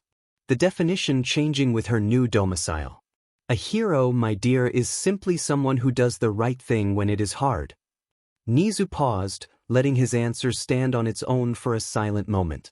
You have been a hero the entire time you have been here. If something such as I could have ever had their own progeny, one such as yourself would have been a gift. Modern heroics would benefit greatly from someone such as you. A hero could even be young Midoriya. He stayed with you while you were injured. He gave me the truth rather than lie for his abuser. In a way that too was a heroic action. I'm changing. The more time I spend on this planet the more human I become. The next words were bitterly spun. Fickle. Selfish. I cared more about what was right rather than what was smart. She rubbed at her face in frustration. Perhaps that is not a bad thing. Everyone, especially the youth, deserve to be a little selfish from time to time. Nedzu offered his perspective, his words calm and collected before Tali's frustrations. Maybe. It goes against everything I've ever known, however. The Quarian muttered, her words softly spoken. It is your decision how to live your life. I do recommend attending high school here. Nedzu smirked at her, his black eyes shining. A dash of nepotism could benefit you. Still, whatever your choice, I will support it. Perhaps you become a hero. Perhaps an engineer. The possibilities are limitless. I haven't decided. Tali shrugged her shoulders in response. It still feels like tomorrow I could wake up back on the Rhea. Strange as it may seem to say, I have not started to plan for the future. That is perfectly okay, my dear. You still have time. Tali didn't verbally respond, she merely gave a small nod. Another thing for her to think on. As she fidgeted in the medical cot, the sting of the IDV drew her attention. the sensation of fabric upon her bare skin, a rarity. It was confusing. In one regard it was luxurious, however on the other it was disconcerting. Enjoyment undercut with the fear of a strange sensation, forcing her mind from the physical sensations. One thing from the exchange stuck out to her. Nedzu never once expressed disappointment for her lapses. In his position she doubted she would have been so forgiving. No Quarian would have been. Now for a few important updates. Nedzu raised one finger on his small paw, interrupting her thoughts. Firstly and most obviously, you shall not be returning to that school, though you will still, I am afraid, have to attend an institute of learning. His tone changed, losing some of its cheer. This time I shall make sure it is fully vetted before you join. He returned to a more jovial speaking voice now, as he raised an additional digit upright. Secondly, and this may be worse news still, your suit was damaged sufficiently that repairs are still ongoing. I regret to inform you the best projections estimate another week of maintenance before you can return to its usage. Lastly, I wish to introduce you to another member of my staff. Nemuri unfortunately is rather boisterous, however she is trustworthy, and after such an incident, some hand-to-hand self-defense training is a must. A week spent in a plain white room? Tali groaned, a week quarantined without the freedom of her envirosuit. She tried to remind herself that it could be worse, at least her suit was reparable. Wonderful. Is there any chance of a TV? It is frankly the greatest invention in your planet's history. Nemuri, that I don't believe you've told me about her before. A television? Nedzu weighed her request, his expression obscured by the sterile suit that shrouded his features. I'm sure that can be arranged. As for Nemuri, perhaps you'll know her better by her hero name. Midnight. Midnight? The woman with less modesty than an Asari sea artist N. Tali asked, bewildered at the very thought. That is indeed the one. Nedzu nodded, the sound grating to Tali in the wake of such a revelation. Now I shall leave you to rest. I'm sure your phone can provide sufficient entertainment for a few hours. I will see you later, Tali. Nedzu waved as he trotted towards the plastic curtains, before disappearing underneath them. Tali considered running after. She considered throttling the smaller creature for forcing her to interact with a woman such as that. However, the fatigue that blanketed her body and the tether of the IV kept her from moving too far. With an exaggerated huff, she tore open the sealed plastic to reveal her phone. Unread messages, unknown number.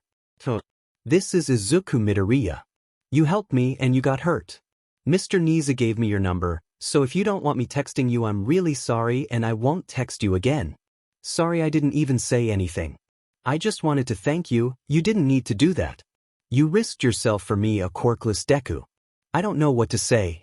Thank you. I'm so sorry though. I'm not worth someone like you sticking their neck out. I mean, you're confident and cool. That support suit you wore was amazing, I've never seen anything like it. I've so many questions about that and about your quirk. Intelligence-based quirks are really rare. The name Mechanist. Does that mean you have some innate understanding of mechanical procedures? Or does it mean your intelligence is boosted without an innate understanding in those regards?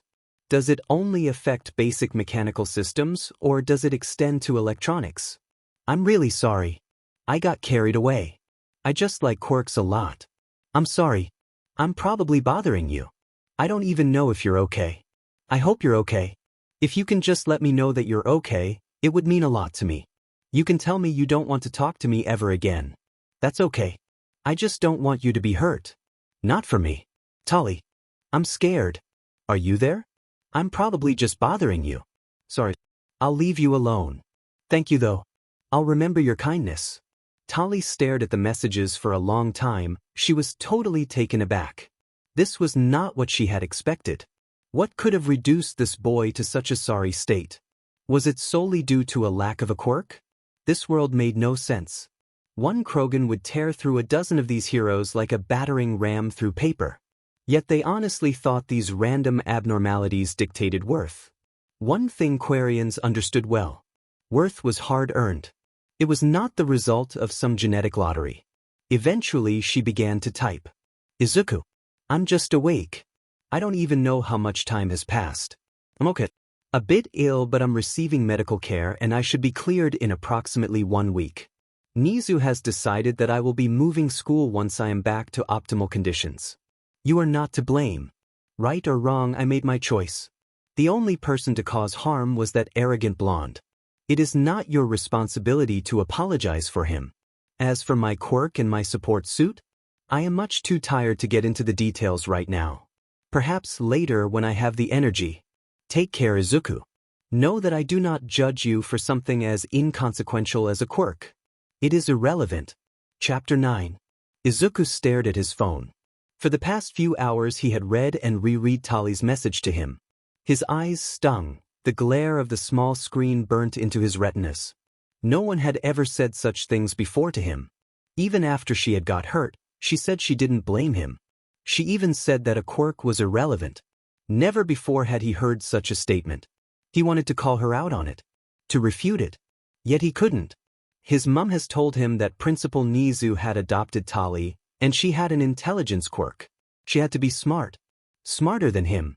Yet how could she say something that flew in the face of everything he had ever learned? He placed his phone face down on his bed, and walked out past the watching eyes of 100 depictions of All Might and out into the hall.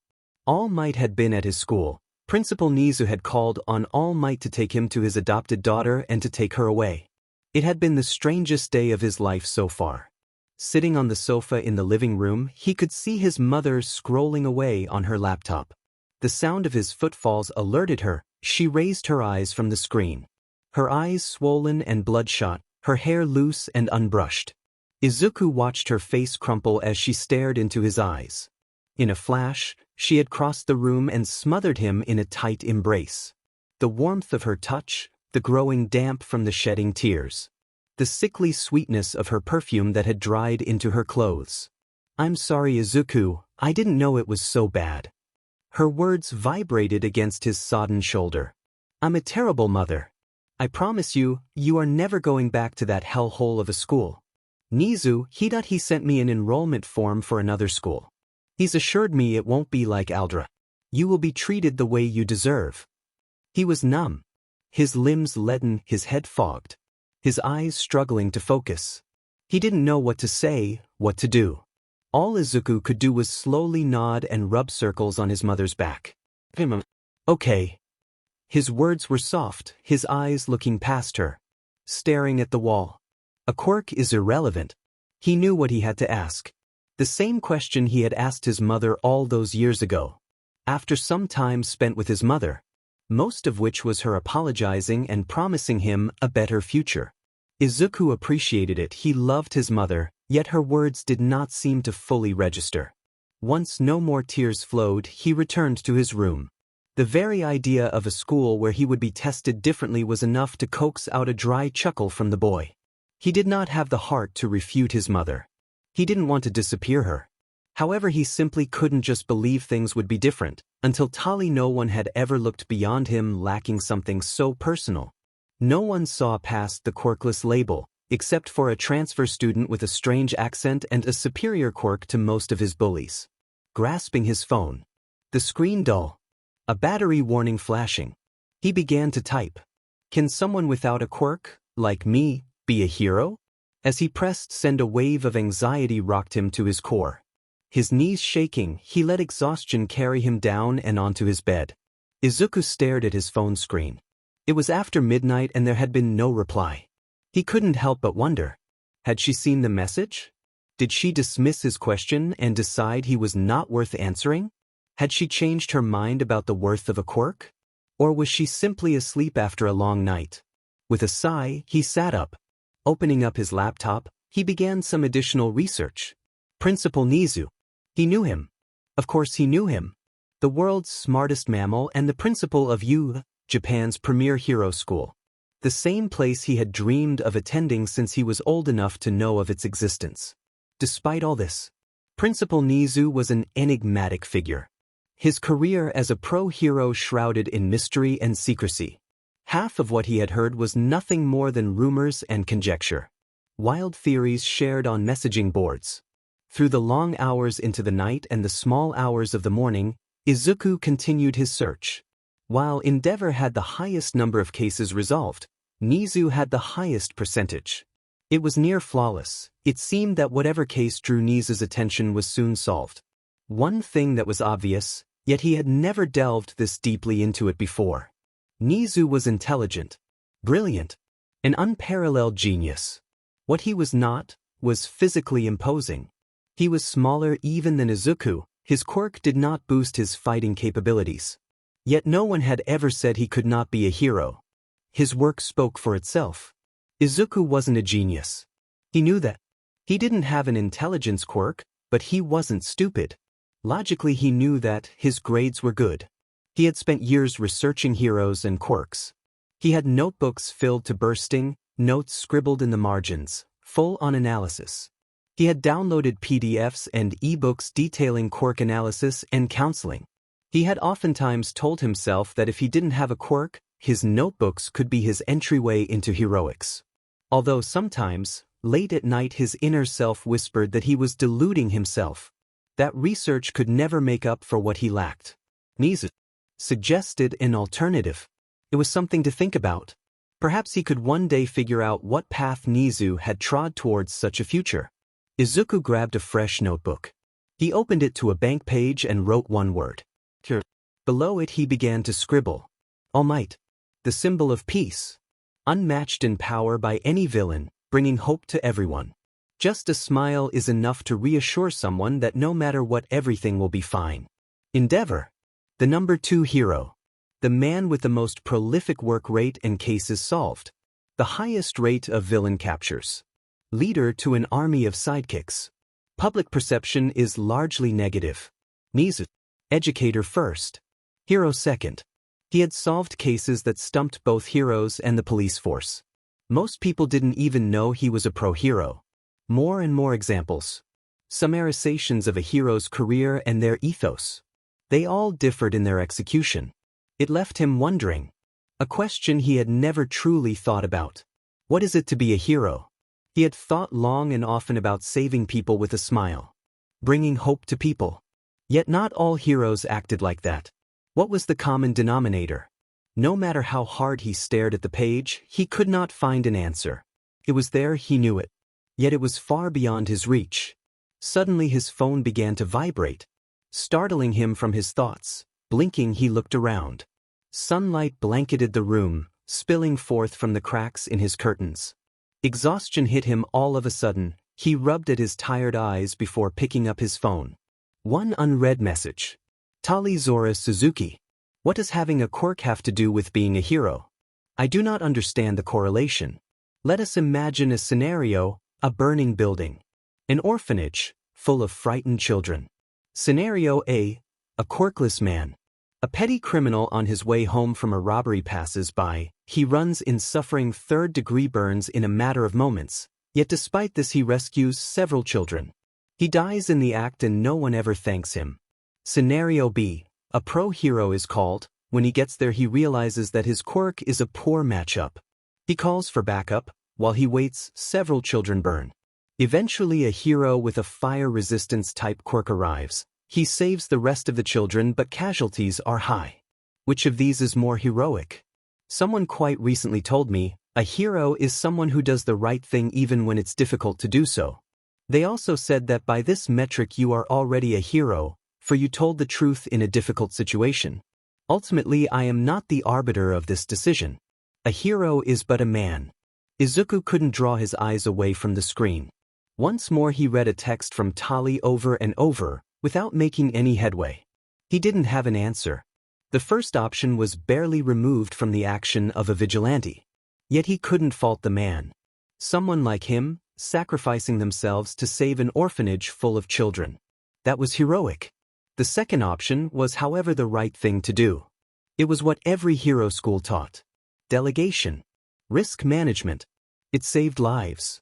Yet if it was him, he didn't know if he could stand there and watch people die because protocol dictated. He thought about the heroes he idolized. What would they do in that situation? Or how would they answer the question? Most of them would say scenario B.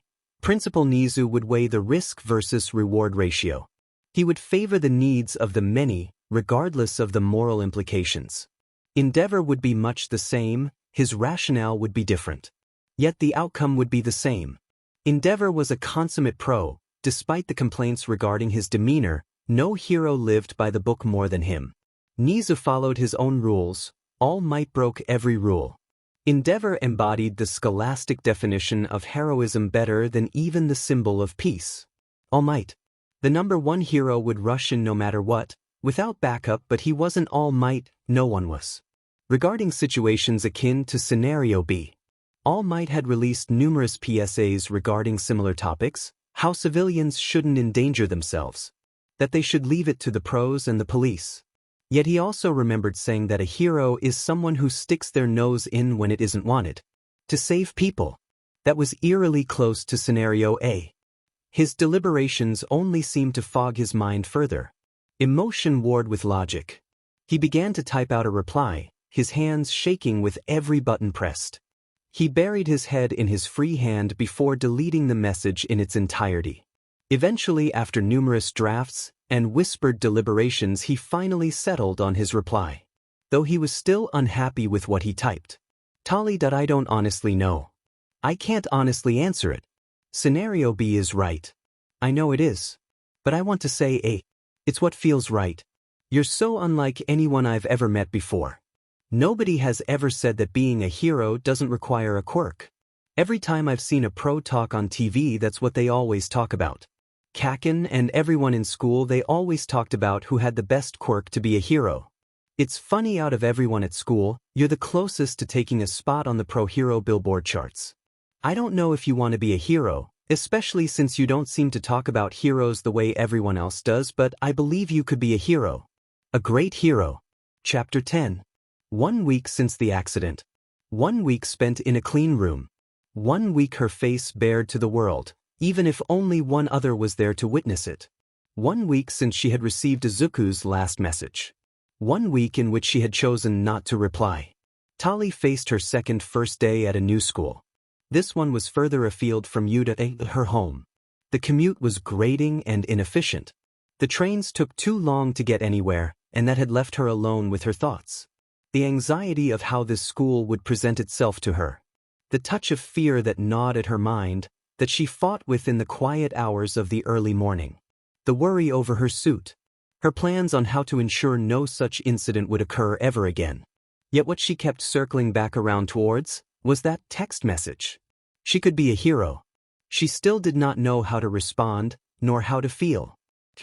It was far too grand a word for something as mundane as a simple job. Too noble for something adorned in pageantry and pomp. Too terrifying to be idolized by small children. For she knew the truth. Heroes died. Stories of heroes from her childhood were vastly different than those told to children in this world. The Krogan. The Genophage. A story she remembered well, one that may even have been true. There was a raid on one of the female camps by Batarian slavers. It was foiled by one Krogan warrior. They had captured one child before being run off by him and the adult females. This lone male tracked the slavers down. He fought against an entire company himself. He lost half of his carapace on the first night, the result of a fragmentation grenade. The shrapnel from its explosion stayed embedded within his side until his final breath. The second day, he lost the use of one of his arms. The third, one of his stomachs was ruptured by gunfire. Only on the fourth day did he manage to rescue the child and kill the last slaver. On the fifth day, he died within eyesight of the female camp. He died to rescue a child that was not his.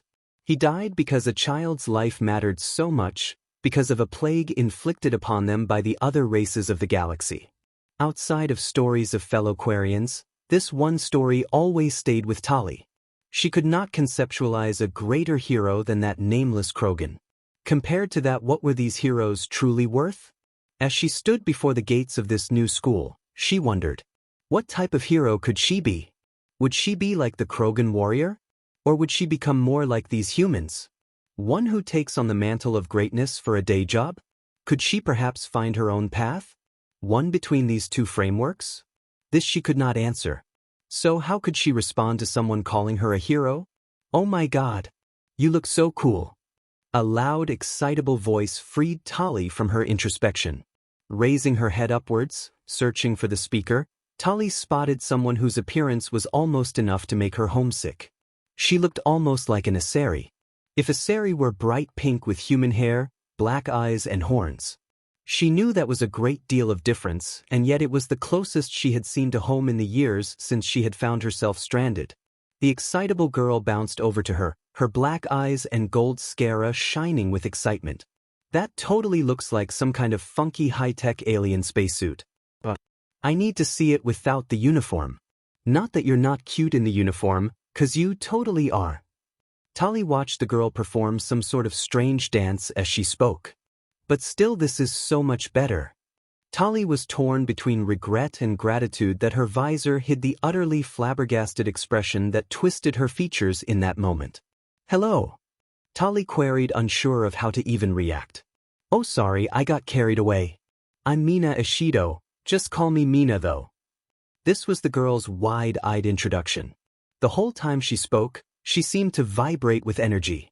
"I'm claiming you as my new bestie here." The pink-skinned girl continued, a wide grin splitting her face between every hurried word. "A little jealous admittedly, 'cause you're rocking the whole hot alien look even better than me, but I'll adapt. My name is Tali Zora Suzuki. And I have absolutely no idea on how to respond to any of that. I was homeschooled most of my life, so thank you for wanting to be my friend, I guess." She rubbed the back of her neck with two long fingers, socially overwhelmed by such a force of personality. Tali looked at the strange, yet excitable girl who seemed to be complimenting her appearance. She desperately tried to return the sentiment. "You are very pink?" Mina laughed with such fervor and gusto her whole body seemed to shake. "Thank you, I can tell you mean that in a sweet way. You're definitely the adorable type. I love it. That's it, we're swapping numbers. If you're free today, we can go to the arcade." "I'm sorry, I have a prior engagement. My father wants me to meet an associate of his today. I believe she may be picking me up from school today, perhaps tomorrow?" Tali offered weakly, not wanting to offend possibly the friendliest person she had ever met. "Oh boo!" Mina declared with such an exaggerated pout, Tali couldn't help but snort just a little. "Fine, tomorrow. I'm holding you to it. We'll play Alien Effect, the Infestation Heroes Rumble revived. I'll crush you at Dance Paradise 27. The whole works." She ended with a dramatic fist pump. Tali wondered if it was possible to hook Mina up to a generator.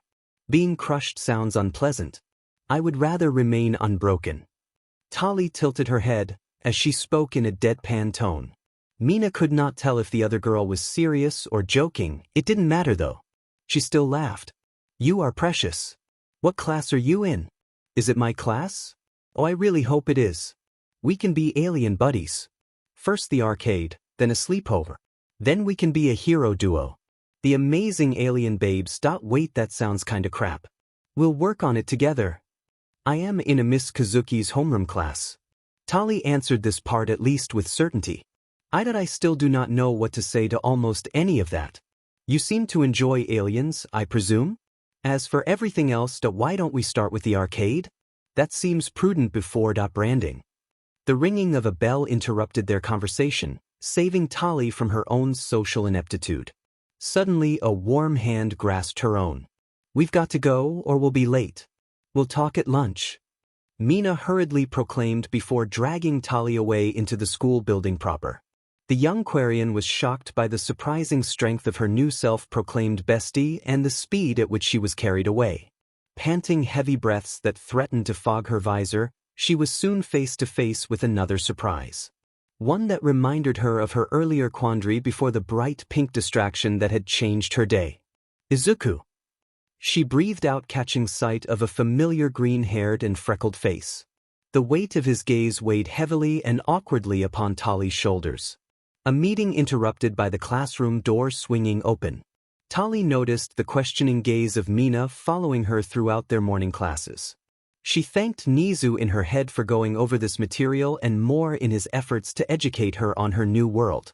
She barely listened to the teachers, mindlessly answering questions she already knew. However, eventually lunchtime came, and she was forced to face both of her new friends. Mina took it upon herself to grab both Tali and Izuku by the arm and drag them to an empty table. Okay, you two have been acting super sus all day, and you're both transfers. So there's something wrong and Auntie Mina is gonna fix it all. Oh my, did Tali ask you out? Did you reject her? Why would you do that to my new bestie? Look at her, she's adorable.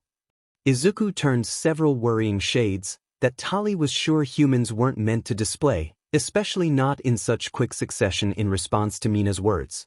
With a groan and a facepalm against her visor, Tali turned to the overly imaginative girl.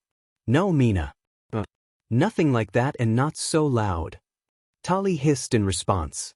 It's a long story. I was originally supposed to go to the same school Izuku attended. But I got hurt the first day I was there. This loud blonde buffoon was bullying Izuku and I stupidly stuck my nose in. I told him a few facts about himself, and he used his quirk on me. I wear this suit because my quirk, a side effect, is my immune system. It's much weaker than other people's.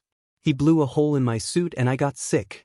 My father pulled me out of that school, and from what he told me, he recommended much the same to Izuku's mother. Apparently his coworker has a niece who goes here, so that's how we know each other. No failed love confessions. Izuku stammered out a response, shame twisting his features. I'm still really sorry that it was my fault, but Kaken he didn't mean it. Honestly, I could see it on his face. It's all. Izuku. Please stop. I have already explained to you that someone victimizing you for lacking a quirk is discrimination and the actions of a deplorable bully, so no, it is not your fault. I got myself hurt, yes, but he hurt me. Not you. Tali failed to notice. Izuku turned deathly pale as she revealed his secret. She only began to understand the gravity of what she had revealed when Izuku turned to Mina with horror etched upon his features.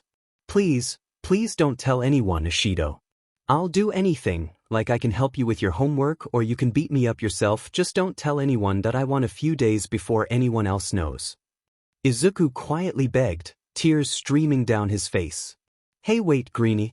I don't care. Mina raised both hands palm up in a placating gesture.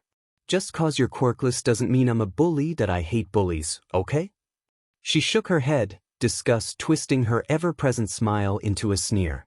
If I was at your school I'd have kicked that guy's butt long ago. So chill, I promise I don't think any different of you. Like I can't imagine not having my quirk, I don't know what's that's like, but you didn't do anything wrong. If anyone bullies you tell me and I'll sort them out. And it's Mina, any friend of Tali is a friend of mine. Though if Tali does ever confess her love to you, say yes. I totally ship it and she's far too cute to turn down. Just please don't tell anyone. Please. Mina grabbed him by the hand and interlocked his pinky with her own. Look, pinky promise. I won't tell anyone, but I really don't care. I mean, come on, you've got basically the same haircut as me, that matters a whole lot more than something you don't have. Look, we're both fluffy. She finished the last sentence by ruffling Izuku's green hair. After several seconds spent messing up Izuku's hair, she turned back to Tali with a devious grin. So, is no one gonna comment about the confession stuff? Is there actually something there? While Izuku went through more emotions than Tali could name based on his incomprehensible stammering and his shifting expressions, Tali could only sigh. Mina, stop it. Izuku is currently going through something, and besides I can't really have that boyfriend. I need a suit just to go outside. Any boy who wanted to kiss me would need to wait several months. Have a decontamination shower beforehand and be forced to undergo a course of vaccinations and antibiotics. I'd have to do the same immunoboosters and gradual acclimatization to their individual bacterial biomes. Nobody wants that. So please just drop it, Mina. Mina looked as if she had been struck, her mouth agape, her eyes wide and downcast. I'm sorry that I didn't mean to make you uncomfortable. I can go if you want, I was just teasing. Mina took a deep breath first, before standing to leave. The truth is, though, anyone worth it would be okay with it. If I liked someone I could deal with that, but sorry I don't think so. Mina made to move but was stopped by Tali's soft words. Sit back down, I don't want you to leave. I'm just not good at this. Sorry I was snappy, it's just something I don't like thinking about. I would still like a friend though, if that's okay? Mina sat back down slowly, her face still fraught with tension. Okay friends. Just tell me if I'm too much, I know I'm a lot. I don't know I'm just me but I don't want to hurt anyone. Mina looked towards Izuku whose eyes shone with moisture. He wore a wobbly smile that seemed to diffuse some of the attention. You're both so nice. It's like sitting with some heroes in the making. Mina gave her own smile back, though it was smaller than her earlier grins. You're totally a hero nerd. Don't worry I am too, they're my number 3 favorite thing. Aliens. Dancing. Tus. I've already told Tali we're gonna be a hero duo. Still workshopping names though. The Amazing Alien Alliance? Mess still can't pick a good one. Tali watched the two discuss heroes and their smiling faces. She couldn't do it. She had to speak. I don't know if I like heroes. Izuku was flummoxed, he softly spoke. You never replied when I said you could be a hero, why don't you like heroes? I've never met someone who doesn't. His tone wasn't angry but it was utterly perplexed as if she had told him she was actually an alien. Tali let out a small snort at her own observation. A hero should mean something. The Quarian declared. It shouldn't be as easy as going to a school and then suddenly you're a hero. Kids look up to vainglorious fools more concerned with merchandise deals than whatever heroes should concern themselves with. Just the other day I watched an advert, Uwabami advertising shampoo. Who does that save? Is dandruff such an issue that it risks people's safety? She scoffed, waving her hand dismissively. I remember a story from when I was a little girl. This man, he tracked down a group of criminals. She paused, her breath shaky, her words echoing in her own ears. He hunted them for days, he was injured by a grenade, he was shot but he kept on going. He stopped them all. It was all to save a child. A stranger's child, he died and no one even remembered his name. How can I watch TV and see hawks advertising limited edition sunglasses for a month's salary? The nameless man who died for a stranger, that he's a hero. Not all of them. Izuku and Mina were silent. Izuku replayed the story of this nameless man. He compared it to her earlier text message about a quirkless man dying trying to save children from an orphanage. It was the same ethos. The same morality. Self-sacrifice. Anonymity. Someone making a hard choice. It was so different than his view of heroes. Larger-than-life figures who brought comfort to the masses. It seemed Tali cared for smaller acts of heroism. Mina gulped awkwardly. She seemed to keep sticking her foot in her mouth. She felt a little guilty. She wanted to be a hero like the ones Tali seemed to disdain. She wanted kids to adore her, to be cool and popular. She did want to help people though. She had spent her younger years in fistfights with bullies older than her, because it was right. She was torn, because she understood and because she was in many ways the same as the source of Tali's ire. The awkward silence stretched long, until Izuku finally spoke. I'm not sorry for saying you could be a hero. I think you just proved it in a way. If you were a hero you'd strive to be better than others. Besides I'm pretty sure you like Nedzu. I do too. I'm sure someone also told me that a hero is someone who does the right thing even when it's hard. That man, he was a hero, he did the right thing, but other heroes do too. Mirko is rising up the ranks quicker than any hero in years and she doesn't have merch or even a proper agency. She travels to the most crime-ridden parts of Japan without informing the media. Maybe you'd like her? Maybe I would. I do like Nedzu. I don't know if I could match up to a real hero. I don't know if I could be so stupid. So illogical. I don't want to die for others, but how could I commit to helping people, then simply clock out? To endorse something stupid like Tali Zoradlets. Maybe I could be a hero, I just don't know what Tali would look like as a hero. Maybe a hero is simply someone who makes the hard choices. I don't know if I'm quite that person though. Mina gave her shoulder a small rub. Hey, you've still got time to think about it. It's okay if you don't want to be a hero, but if you stood up for Izuku, if you've thought so much about it. You have a much better idea of heroism than me and I've always wanted to be one. So if you choose to be a hero you can do it. You're obviously super smart with all this philosophy crap. I bet there are pros who've never given it so much thought. You could maybe even be an example to other kids like you who struggle with the idea of being a hero. When I apply to UA, if you want you can apply with me. Hidden beneath her visor Tali smiled softly. I'll think about it, both of you. My apologies, I made this too serious, it's just something I've been thinking about a lot. Just talk about something else now, I'm okay. Mina and Izuku shared a look, but chose to respect Tali's choice. The pair engaged in small talk for the remainder of lunch until the bell rang once more. At the end of the day, Tali spoke her goodbyes to her new friends. Her phone heavier with one additional contact. She waited at the gates, watching Izuku and Mina walk towards the train station. Once the crowd leaving the school had died down, a tall woman approached her. She was dressed in a fluffy, oversized cardigan and jeans, her hair held up in a messy bun. She almost didn't recognize the woman, however the woman was too striking to be so easily disguised. She was beautiful enough to make even an Asari jealous. Lustrous midnight hair, full pouty lips and a small beauty mark that only served to enhance her features. Miss Midnight, I presume? Tali questioned the older woman. Please call me Nemuri. Nedzu has told me frustratingly little about you. Let's go, we've a busy day ahead of us. Tali wordlessly followed the statuesque stunner into her car and onwards to Yue.